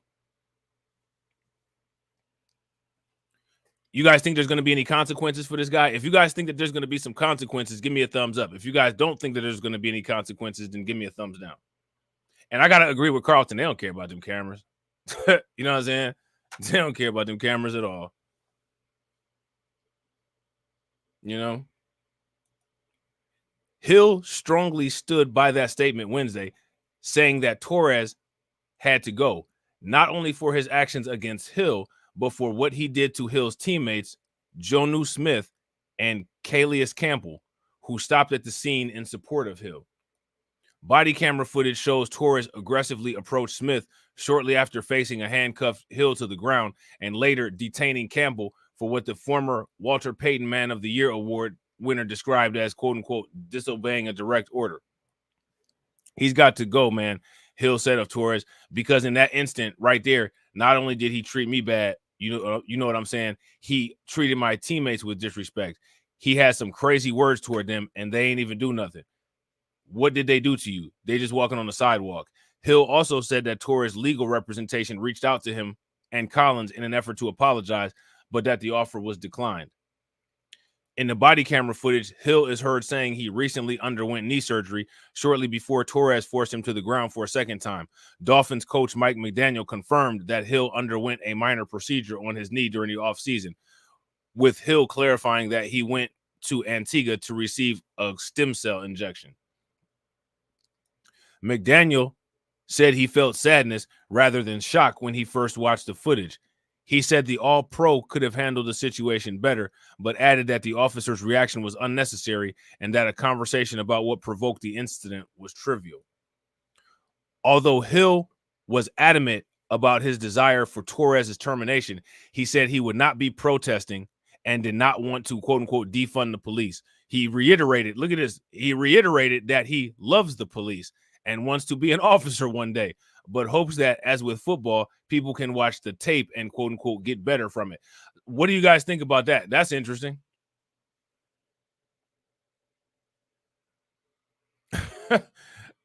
That's interesting, right? He might actually be working for Miami-Dade Police Department one day. You know what I'm saying? Hill has been at the center of numerous off-field incidents since joining the Dolphins in 2022, including a physical altercation with Haulover Marina employee in June of 2023, and a lawsuit that alleges he broke a social media influencer's leg earlier this year. I don't follow football, so I didn't know anything about that. Did you guys hear anything about that? That's wild. McDaniel said Hill is a different human being than when they first met. And Hill, who is 30, says he believes he has grown over the past few years. This happened at the right time in my life because the way I've matured, the way I've been handling myself with my kids and stepping up as a father and just all of that, man, Hill said Wednesday. The older I've been getting, the more I've been realizing how important it is for me to just be a pro's pro. Obviously, when you first come into the league, you just want to have fun. You do whatever you want to do. But I've done all that. Now I see how important it is to be a father, to be a husband, be a son, and just be that family man that my grandparents raised me to be, man. So that's the maturity McDaniels is talking about. When my teammates see me now, I'm with my wife, I'm with my kids, I'm enjoying life, man. I'm slowing my life down. I'm not doing the crazy things I used to do when I first came into the league. I'm handling myself with a lot of dignity now and a lot of respects. Speaking with a small group of reporters in Pittsburgh, NFL Players Association Executive Director Lloyd Howell expressed frustration with the incident in Miami and said the union offered support to Hill and the other affected Dolphins players. As a human, he says, as a human being, shocked, dismay, disappointment, anger, frustration, that here we are, guys about to go to their place of employment and work, and you're getting thrown to the ground, dragged out of your car, and you're kissing asphalt. Howell said of his reaction. That's not, I think, good for anyone. I think on a go-forward basis, it's a function of communication, no matter what your circumstances are, is to take care of yourself, your family, and hopefully that'll translate to the field. So that's where things are now. I know there's investigations and things of the sort. It's not my place to weigh in on that, but they're trying to be as supportive of our players, our members, as they go through everyday life, as well as what happens in the field. Howell said the NFLPA works to educate its members on what to do in similar situations as part of several off-the-field enrichment and educational programs. There are professionals who have been in the limelight for quite some time at the club level as well as the PA. We're constantly talking about being aware of your surroundings and this and that and the other, Howell said. We'll continue to do that, but I think it was Scotty Scheffler who also got stopped on his way to a significant golf event. So it's happening everywhere, evidently. I don't know if I would, I don't think that that's the same thing. Would you guys agree? Shout out to AW1. What's good with it, bro? I don't know. Like, this is we want to make sure that for our guys, they're aware. Certainly someone of Tyreek and Kalius's stature brings it home. So we're making sure that we learn from it, and then we can also advise the guys on what to look out for. Okay. So again, if you ask me, like this stuff here, this right here, that don't do anything really to help Tyreek Hill's case. It doesn't do anything to help Tyreek Hill's case.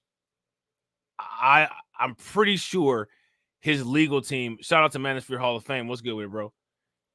I'm pretty sure, like, you know what I'm saying? Like, lawyer probably like, you know what I'm saying? Like, let us take care of the PR. You go sit down somewhere. And Tyreek like, nah, man, I got to say something, man. You know what I'm saying? And then, and then here comes the rest. You know what I'm saying? So now here says Tyreek Hill wants officer involved in his traffic stop. Gone. Right now, we're going to get to that article in a minute, but I want to, it's another video from News Nation. And there's an attorney that they interviewed, and the attorney that they interviewed said there will probably not be anything that happens to the officer that was involved in this situation. All right. I got the feeling that that's probably going to be the case too. What do you guys let me know what you think. One who did put him in handcuffs is Officer Danny Torres, a 27-year veteran on the force. He currently is on administrative duty while the department investigates the incident. And while Torres's fate remains up in the air, his brother is speaking out about his siblings' defense, telling the Daily Mail that his brother, Officer Torres, is an excellent cop and is placing the blame solely on Hill for the chaotic situation that occurred. Here now, entertainment lawyer Trey Lovell to talk more about the case. Trey, thanks for being here. Legally speaking, what do you think may be the next steps here? Well, they're going to go through an investigation, an internal investigation, go over exactly what had happened and see if there's any type of discipline that should be imposed. I don't think any of this is actionable as a civil action. It didn't rise to that level. I'd be surprised if it even kind of rose to any discipline. But the police department's going to do their job. They're going to take it seriously. They're going to review the footage. They're going to have interviews with officers. They're going to go over everything just to make sure and determine whether or not this officer acted within the custom and practice of policing and acted accordingly. I mean, as far as evidence goes, we've got almost 2 hours of video going step by step. And so far, the police department is saying the officers followed protocol. How important will this video evidence be in understanding the gravity of the situation and if any wrong was done? It's crucial because, we actually have eyes on what happened and not just, firsthand statements from people that may have observed it. What people need to understand is police have wide latitude when making an arrest, or rather when detaining somebody and putting somebody in handcuffs. And one of those parameters and determinations is their safety of others, whether or not somebody's being cooperative.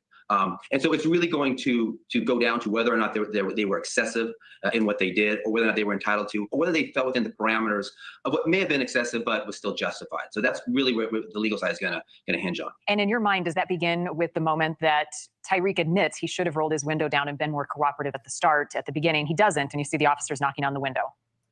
Yeah, so it's going to start first. Was it a valid stop?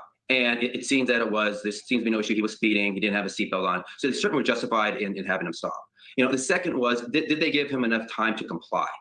Did they give him every opportunity to follow their instructions and do what they're going to do? And here, it certainly does seem that happened. I mean, he was not cooperative. He said, "Don't bang on my window. Don't tell me what to do." He kept his window up. And what people need to realize, one of the most dangerous threats to an officer at a stop is a tinted window.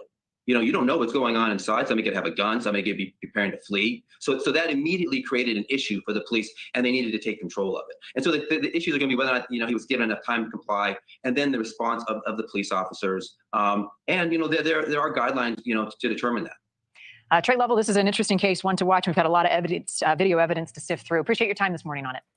All right, so there's that. All right, and real quick, shout out to everybody that's watching. I appreciate you guys. We got 26 people watching and we got 32 likes. If everybody could take a moment, smash that like button and get us to that 50, that would be great. All right.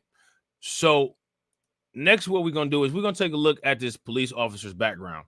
All right. Because what's interesting about it is, shout out to DJ Elmo. What's good with it, bro?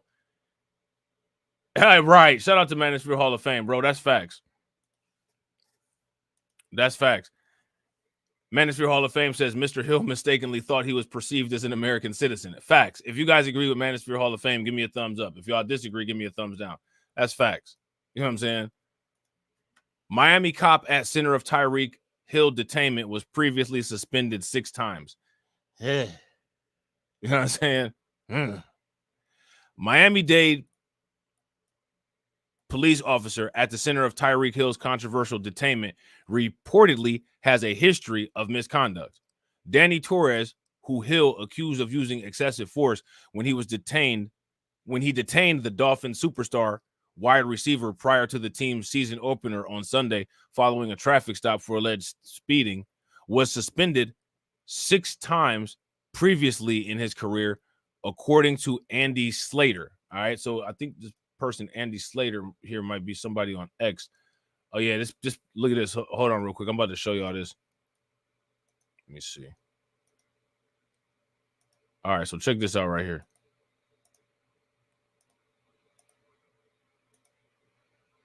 Let me see something.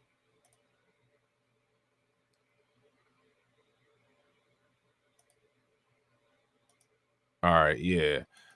So I don't know if you guys will be able to see this, but look right there. These are all of the disciplinary actions. So it looks like there's one on 3/3 of 1999, 7/13 of 2006, 2/14 of 2014, 2/16 of 2015, 2/4 of 2016, 9/9 of 2016, 9/28 of 2016, 10/24 of 2018, 6/25 of 2019, and 9/30 of 2020. So this person, Andy Slater here, says the officer involved in the Tyreek Hill incident had been suspended multiple times in his career. Danny Torres, a 27-year vet with Miami-Dade police, had a total of 6 suspensions, with some lasting up to 20 days. Part of the summary report I obtained is below. And that's what this is right here. Okay. So I don't know where he got that from, but you know what I'm saying? Somehow he must have did like a FOIA or something like that. All right. So now here it says the suspensions varied in length from 5 to 20 days. And we just got that off of that tweet that person posted. Torres was accused of misconduct such as force violations and improper procedures, according to TMZ, and was investigated for use of force 13 times. He joined the Miami-Dade Police Department in 1996, per the report. Torres is on administrative leave as Miami-Dade Police Department conducts an investigation. Hill has demanded that he be fired. After a careful and thorough review of multiple body cameras and concerned citizens videos that captured the unfortunate events that transpired on Sunday, September 8th of 2024, between several officers of the Miami-Dade Police Department and Tyreek Hill, we are demanding for the immediate termination of the officer that has been placed on administrative leave, Hill earlier this week said via attorney Julius B. Collins. Hill was allegedly cited for driving 60 miles an hour in a 40-mile-an-hour zone. On at least 2 occasions, the escalating officer placed his hands on or around Mr. Hill's neck during the traffic stop. After Mr. Hill was forcibly pulled out of his vehicle by this officer and was then forcibly put face first on the pavement, Hill's statement continued. The officer then placed his knee in Mr. Hill's back and his hand around the back of Mr. Hill's neck. Once Mr. Hill was placed in handcuffs and standing on the sidewalk, after being told to sit down, Mr. Hill notified the requesting officer of his intent to do so, and there again, the same officer as before grabs Mr. Hill from behind and forces him down to the ground. While doing so, the officer then again placed his hands on or around Mr. Hill's neck, even while Mr. Hill was advising the officer that he had a procedure done on his knee. The officer ignored his statement and continued the escalation in his use of force. Hill did admit this week, quote unquote, he could have been better during the encounter. Torres has received a plethora of commendations, including an award in 2023 for professionalism. His brother David told the Daily Mail earlier this week that his sibling is a good cop. He's just straightforward black and white kind of person. I didn't mean anything racial by that. And again, I mean, why would you say that you didn't mean anything racial by that? This is what I'm saying about how people give themselves away. If you have to tell somebody you didn't mean something racial when you said in black and white, because when somebody says in black and white, I'm thinking binary, I'm thinking black and white TV, I'm thinking analog. Most people, when they say I'm giving this to you in black and white, nobody is thinking, quote unquote, I'm giving this to you Caucasian and Negro. That's ridiculous. And when people do that, these people tell on themselves. Would you guys agree? If you guys agree, give me a thumbs up. If you guys disagree, give me a thumbs down. I mean, just say the sentence and keep it pushing. you know what I'm saying? He's just a straightforward black and white kind of person. I mean, I didn't mean anything racial by that. Nobody thought you meant anything racial by that. But now, since you said that, now I'm looking at you kind of weird, weirdo. I mean that he does things by the book. I think he's an excellent cop. I don't see any reason why he shouldn't be reinstated. So there you go. So there's that. You know what I'm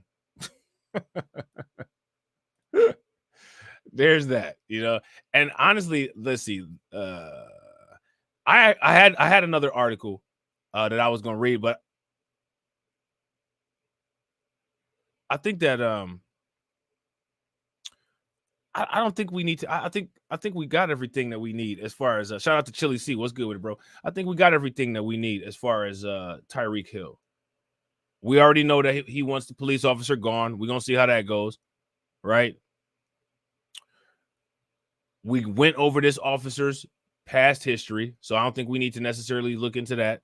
I don't think it's any new information. We may as well streamline this bad boy, right? Now, there was a news conference that Ben Crump did. Did anybody see that news conference? If you guys saw the Ben Crump news conference, give me a thumbs up. If you guys didn't see the Ben Crump news conference, give me a thumbs down. I don't even know what this was about. It was a Breonna Taylor's family and Tyreek Nichols' family and some other people's family at a news conference. And it must be something that they got the Congressional Black Caucus backdrop, so I don't know what was going on.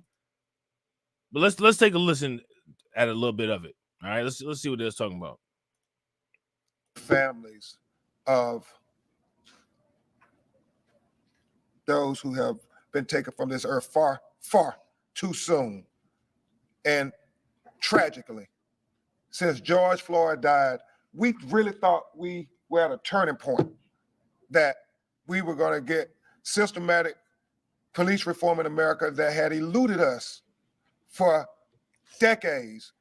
We hadn't had systematic police reform in the United States of America since Lyndon Baines Johnson Great Society legislation in the 1960s. We thought after Rodney King was killed, after Rodney King was brutalized in the 1980s in Los Angeles, we would get systematic police reform. It did not happen. Now, let me ask you guys this question. How many of you all are in agreement here with Benjamin Crump that after each of these incidents, there would be some type of quote unquote systematic reform? If you guys think that, you know, there's a chance of that, give me a thumbs up. If you guys don't think that there's a chance of that, give me a thumbs down. I think Ben Crump is mistaken, unfortunately. We thought surely after Michael Brown and Ferguson, hands up, don't shoot, that we would get systematic police reform in America. It didn't happen. We thought certainly after George Floyd was tortured to death on video during a pandemic, and everybody saw it, Congressman Horsford, we thought we were going to get police reform in America. It didn't happen. And then after Tyreek Nichols was brutally beaten by 5 police officers, we thought we would get systematic police reform. It didn't happen. And I can only fathom, had we gotten that reform, how many families up here like Sonia Massey and others would have been spared their loved one becoming another hashtag. And I mean, we just talked about Elijah McClain earlier. Shout out to the people that, you know, came in late. If you missed that part, in the beginning, we went over the issue with Elijah McClain. You know what I'm saying? It is an urgent call. An urgent call. How many more exhibits, America, do we have to give you before we say we have to have some reform on these officers? If we would have had the National Registry, Sonia Massey's family would not have lost her just because she was a Black woman having a mental health crisis, because that officer who had been in 6 police departments in 4 years would not have been on the force, and he would not have had the ability with a gun and a badge to shoot Sonia Massey in her face after she said, "I rebuke you in the name of Jesus." It is very relevant to this moment before I get ready to turn it over to Dr. Crenshaw, where we made, and we're going to limit everybody because we want to hear from these families, and then Congressman Horst. But Tyreek Nichols' trial is going on right now in Memphis, Tennessee. We can never take for granted that when a Black person in America is killed by a police officer, that they're going to get justice. We can't take it for granted, y'all. Hey, John got me dying. Like, hey, listen, hey.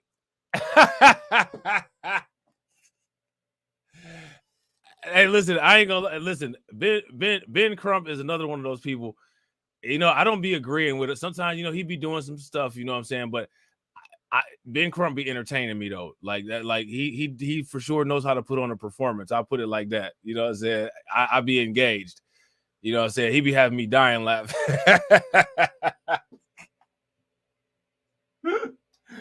Oh man, Ben Crump remind me of my grandfather for real.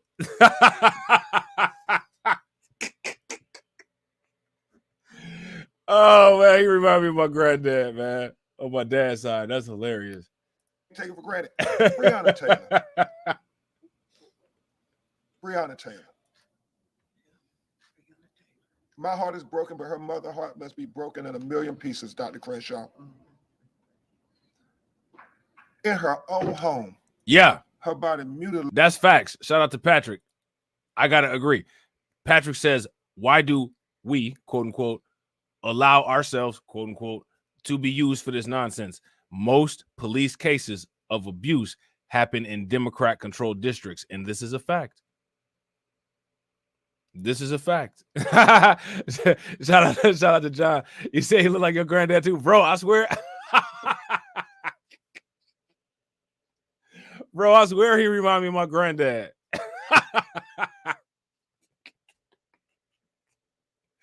Oh man, I'm dead.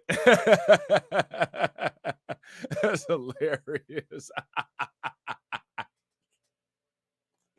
Oh man, that's so funny. With bullet holes while she's practically naked in her nightgown. Everybody knows the police lied to get the no-knock warrant. Everybody knows they lied.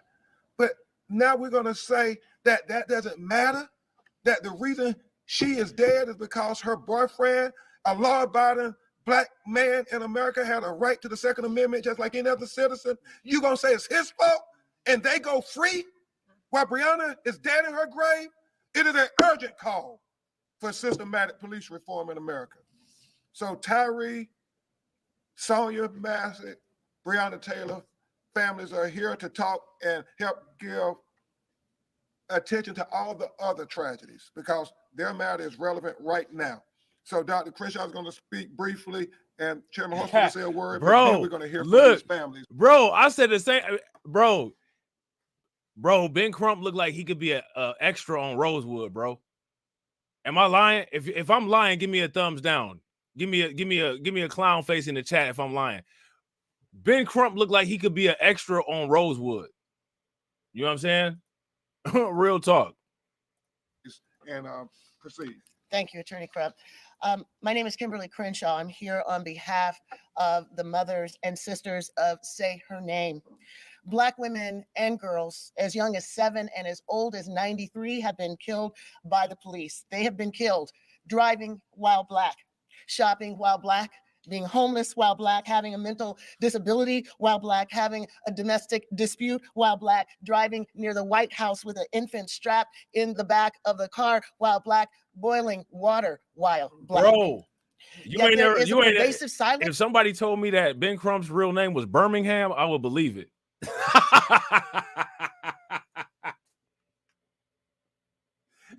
If somebody said his name is Birmingham, I wouldn't even question it. Oh, okay, that's what's good. You know what I'm saying? Around the killing of Black women, a silence that is born of the fact that killing women doesn't fit the frame of anti-Black police violence. The mothers and the sisters of Say Her Name call the consequences of that the loss of the lost. They are grieving the loss of their loved ones, and they're grieving the fact that we don't know their names. Yet we also know that even in the rare occasion that the names of a Black woman who's been killed by the police might remain on everyone's lips, like the killing of Breonna Taylor, notoriety does not guarantee justice, as we learned just recently when the officers who killed Breonna Taylor were able to evade those charges. We understand that when justifications for our killing amount to this is just the fact of life, when the circumstances become the justification. Shout out to Patrick. Make sure y'all show Patrick some love. Throw some flames, some radiation emoji, and some ducks in the chat for Patrick. Patrick says the mayor, the DA, and the governor, all them with Breonna. Yeah, facts. Super facts. Make sure y'all show Patrick some love. Throw some flames, some radiation emoji, and some ducks in the chat for Patrick for funding the organization. How do you think that we fund this organization, huh? We're not exactly the March of Dimes. Cash rules everything around me. Cream, get the money. Dollar, dollar bill, yo.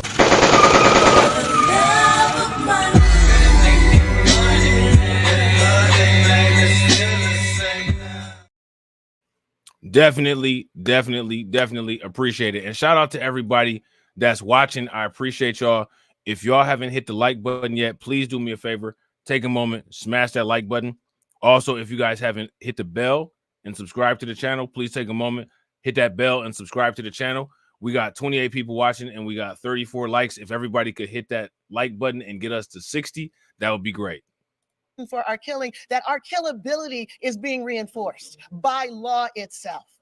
This killability is why we need legal reform. This killability is why we need the George Floyd Policing Act. This killability is why everyone must stand up to make sure there is not another family like this who can point to the fact that it was known that a police officer had the propensity to violence, that there's never another family who can say that we know that we need different interventions in mental health crisis. There's not another family who can say that just the desire to punish someone is a justification for killing everybody in their sight. This is why we must say her name. This is why we must say Black Lives Matter. This is why we must demand criminal justice reform today. Thank you. Thank you very much, Dr. Crenshaw. Now we will hear from our leader, our champion for justice. Hold on real quick, Ben. Shout out to AW1 for the Cash App. Make sure you guys show AW1 some love. Throw some flames, some radiation emoji, and some ducks in the chat for AW1 funding the organization. How do you think that we fund this organization, huh? We're not exactly the March of Dimes. Get the money, y'all. There's poor people around. I'm rich, biatch.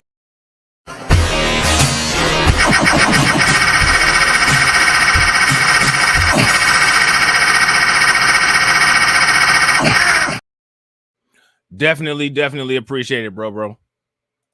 The chair of the Congressional Black Caucus, Representative Stephen Horsford.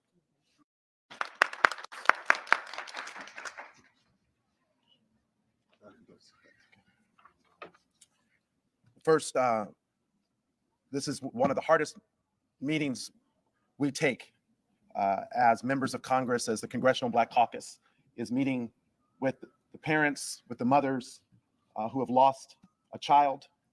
And I want to start by thanking the mothers of the movement for joining us today and for recognizing and for your courage and bravery. The mother of Sonia Massey, the parents of Tyreek Nichols, the family members of Tamika Paul. I want to ask you all this question. Don't it seem like with a lot of this stuff, especially like with the Tyreek Nichols and the Sonia Massey, like when it comes to these type of situations, they're just getting more vile and more brutal every year. It's like they're all bad, right? So I'm not trying to like play one, as worse than the other. But what's happening now is that these things are just getting worse and worse and worse.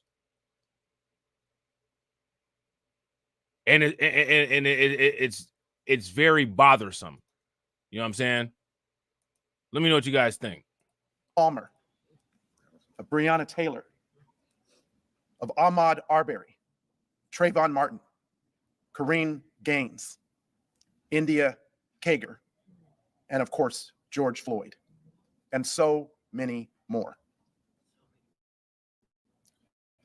I want to thank Attorney Ben Crump for his tireless advocacy on behalf of these families, for Dr. Kimberly Crenshaw, for putting not only your love and passion for others, but for articulating the absurdity. You use the word killability. That strikes to the core. And I think puts into just a little bit of the words of the pain and the anguish that these families feel and that so many other families fear that they could be next. So today, the Congressional Black Caucus affirms our commitment and reaffirms our commitment to the families that we are continuing to do all that we can. Bro, you should. You should. All you got to do is get a StreamYards account. You know what I'm saying? Get a StreamYards account and just go to town. You know what I'm saying? For real. How many of y'all think that Patrick should start making some content with the inconsistencies that he sees? If you feel that you should do that, bro, I would say go ahead and do it. You know what I'm saying? You know that everybody here support you. You know what I'm saying? I would definitely do it. You know what I'm saying? Shout out to Leonard. What's good with it, bro? Because I think that it would be good. The more people that do it, it adds to the compiling of exposing light to all of this nonsense. And shout out to you, Mike. Yeah, facts. Y'all already know. You know what I'm saying? With anything I can help y'all with, you know what I'm saying? I would do whatever I could. You know what I'm saying? So yeah, if you guys ever feel like that, man, like do it, go for it. You know what I'm saying? To advance meaningful, bipartisan public safety legislation to create safer communities and to hold police officers accountable who violate the public trust accountable. I would be remiss if I did not acknowledge the late Congresswoman Sheila Jackson. I gotta agree 100%. I gotta agree 100%. Shout out to the lovely Shirley, or the lovely Sherry. Sherry says, I'm tired of hearing from the Black Caucus. What have they done to fix the problems outside of protesting? That's a great question. I bet you if you asked them what they have done, they wouldn't even answer the question. Oh yeah, absolutely, bro. They got control. Look at the debate. We still got to go through the debate. We still got a lot. Yeah, facts. Shout out to Brooklyn Queen. Right, facts. Blacklight Industrial Media Network. Y'all already know what it is. Absolutely. You know I'm not going to discourage you from from going about it. I'll be like, man, what can I do to help you get started? You know what I'm saying? For real. Jackson Lee, who literally during her process of receiving treatment before her death ensured that this legislation was reintroduced in the House, and Senator Cory Booker, who has introduced the legislation in the Senate.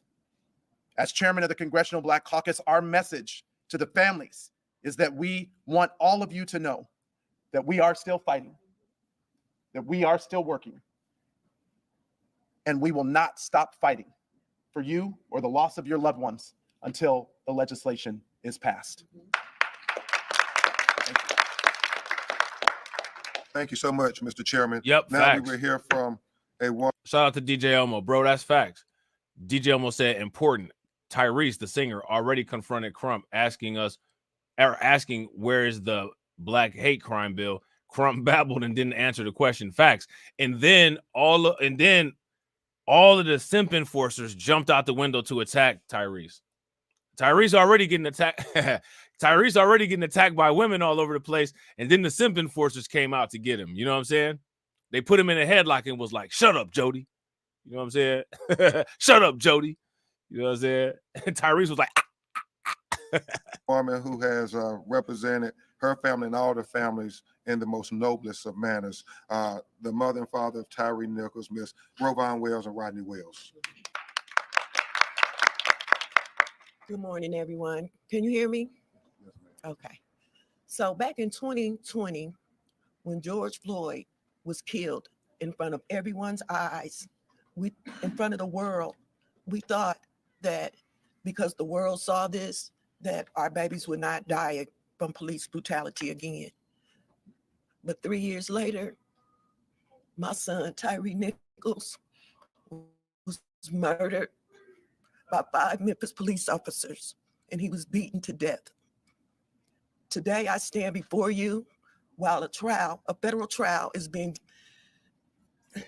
held as we speak for 3 of the officers that murdered my son.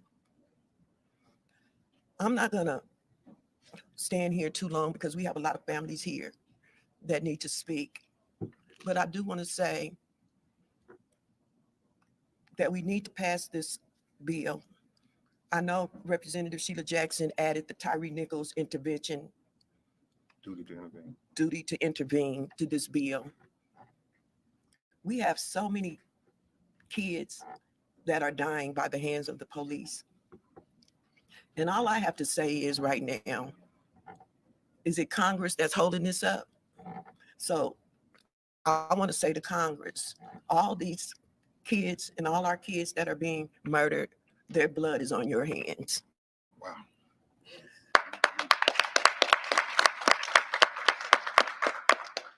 And I invite them to sit down to talk to us mothers and tell us why they will not pass this bill to protect our children, because it's just too many of our children being murdered by the hands of police officers. Thank you. At this time now, we will hear from the family of Sonia Massey.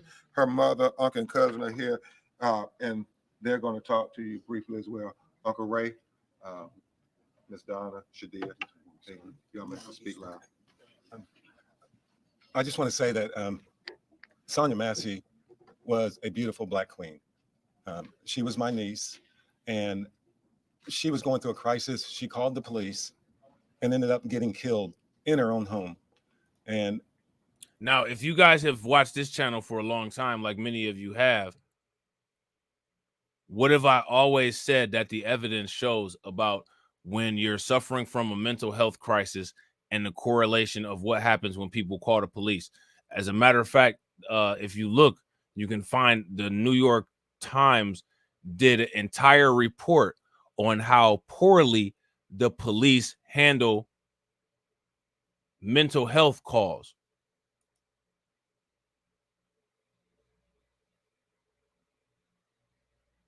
You know what I'm saying? If you're dealing with a mental health issue,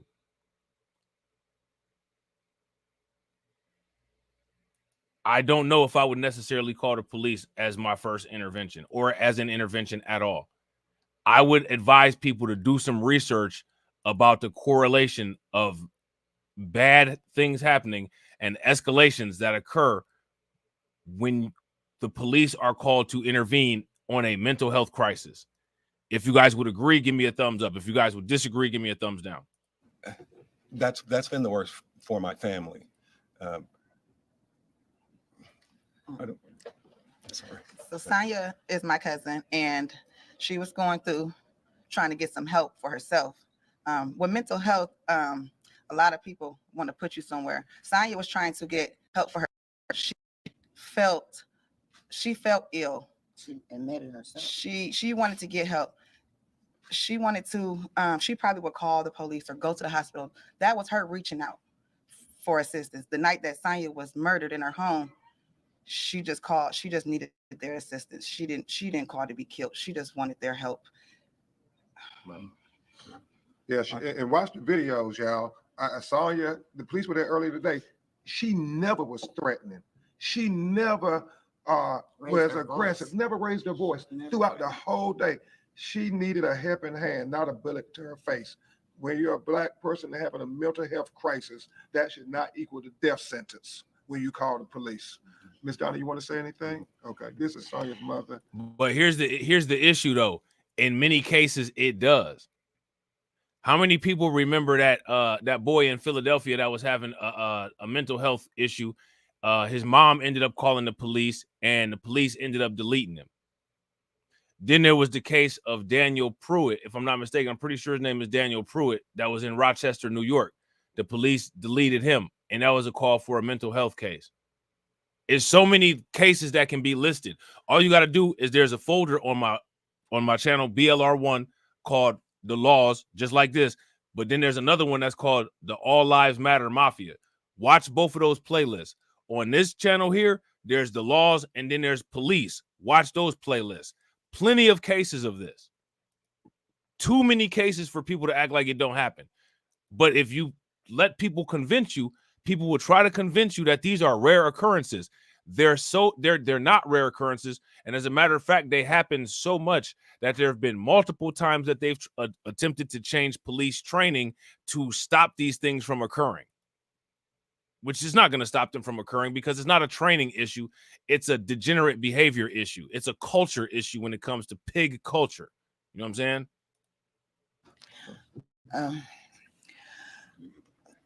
Sonia was not mentally ill. They're saying she has a long background of being mentally ill. Sonia could feel stuff before it even happened. She was clairvoyant. And so she'd always say, I told you. And so one day she just got this feeling. She said, Mom, I'm going to die. I said, what? She said, I'm going to die. I said, stop saying that it could happen because everything she said was going to happen, it came to pass. 4 days later, she was dead. Well, do you remember when Obama was a president? We didn't have this going on every day. It was nice and peaceful. We had more peace than ever. And then soon as Trump got in, let the purge begin. It was a purge. He told them, if you kill a Black person, a person of color, I will get you pardoned. You can go home with pay. It's just like going on vacation. We need to stop paying them to go home on a vacation when they kill one of us. Yeah, the only problem is that happens in most cases, like Patrick said earlier, in Democrat cities. And, you know, it's the Democrat policies that fund that paid administrative leave in most cases. Would you guys agree?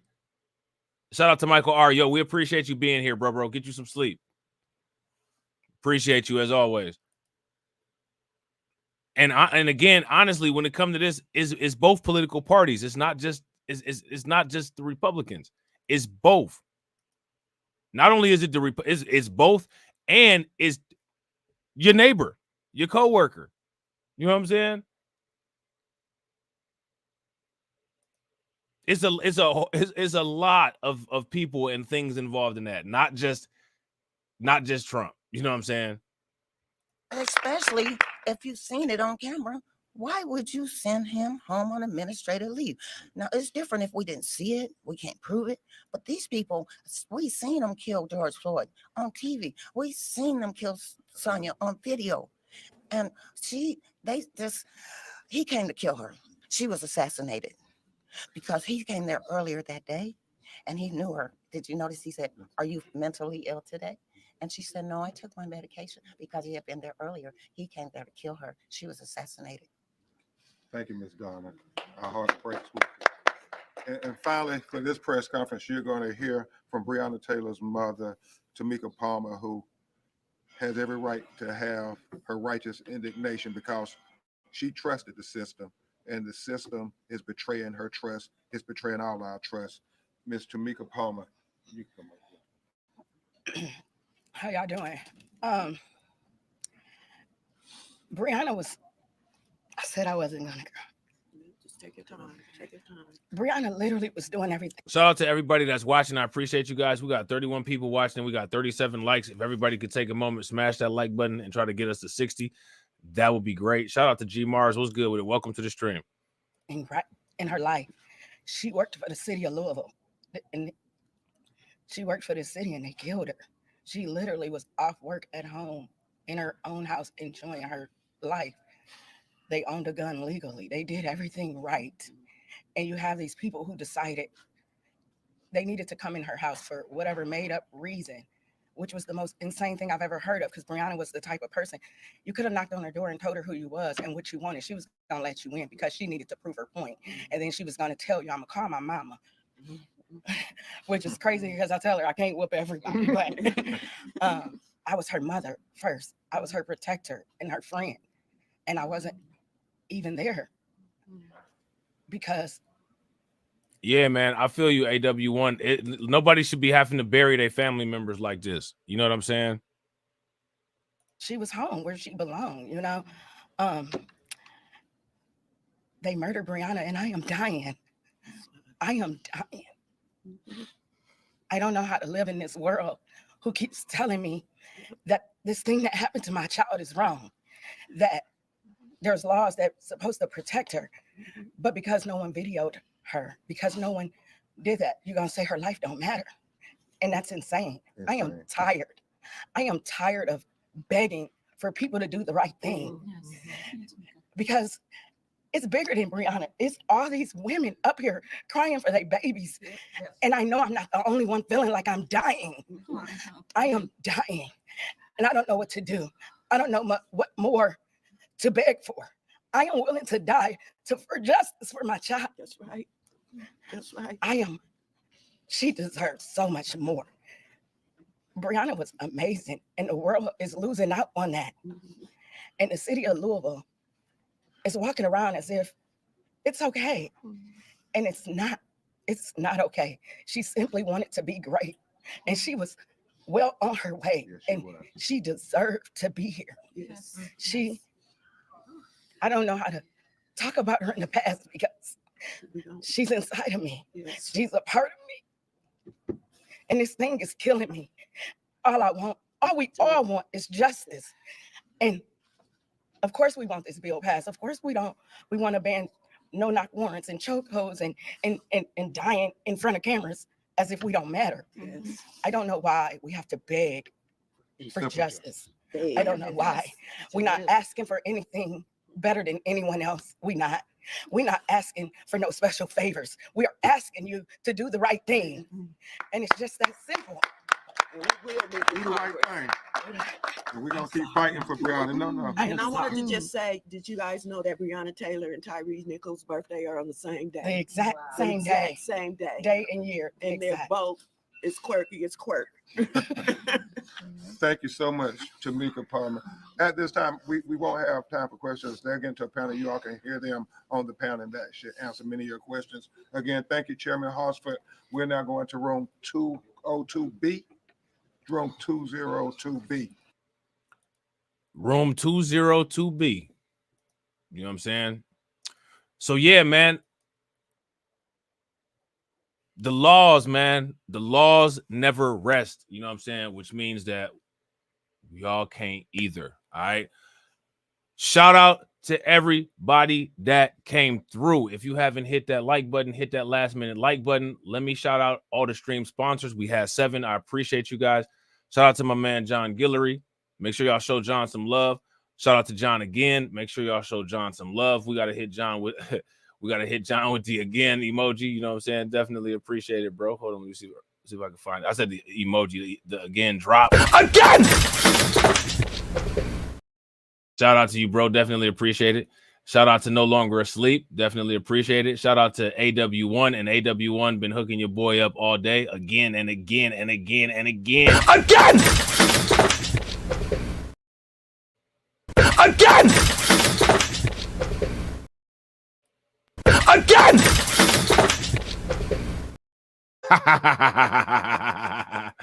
Shout out to John Guillory. Again! Shout out to John Guillory. Again! And shout out to my man Patrick Tyler, man. Definitely appreciate it. Make sure y'all show them some love. Throw some flames, some radiation emoji, and some ducks in the chat for them. Got some more content for y'all, man. Probably be going live again pretty soon here. So make sure you got the bell icons hit. Don't move a muscle. Let the stream take you into the next scheduled content. When it takes you there, hit the bell icon, hit the like, drop a comment. And as always, ladies and gentlemen,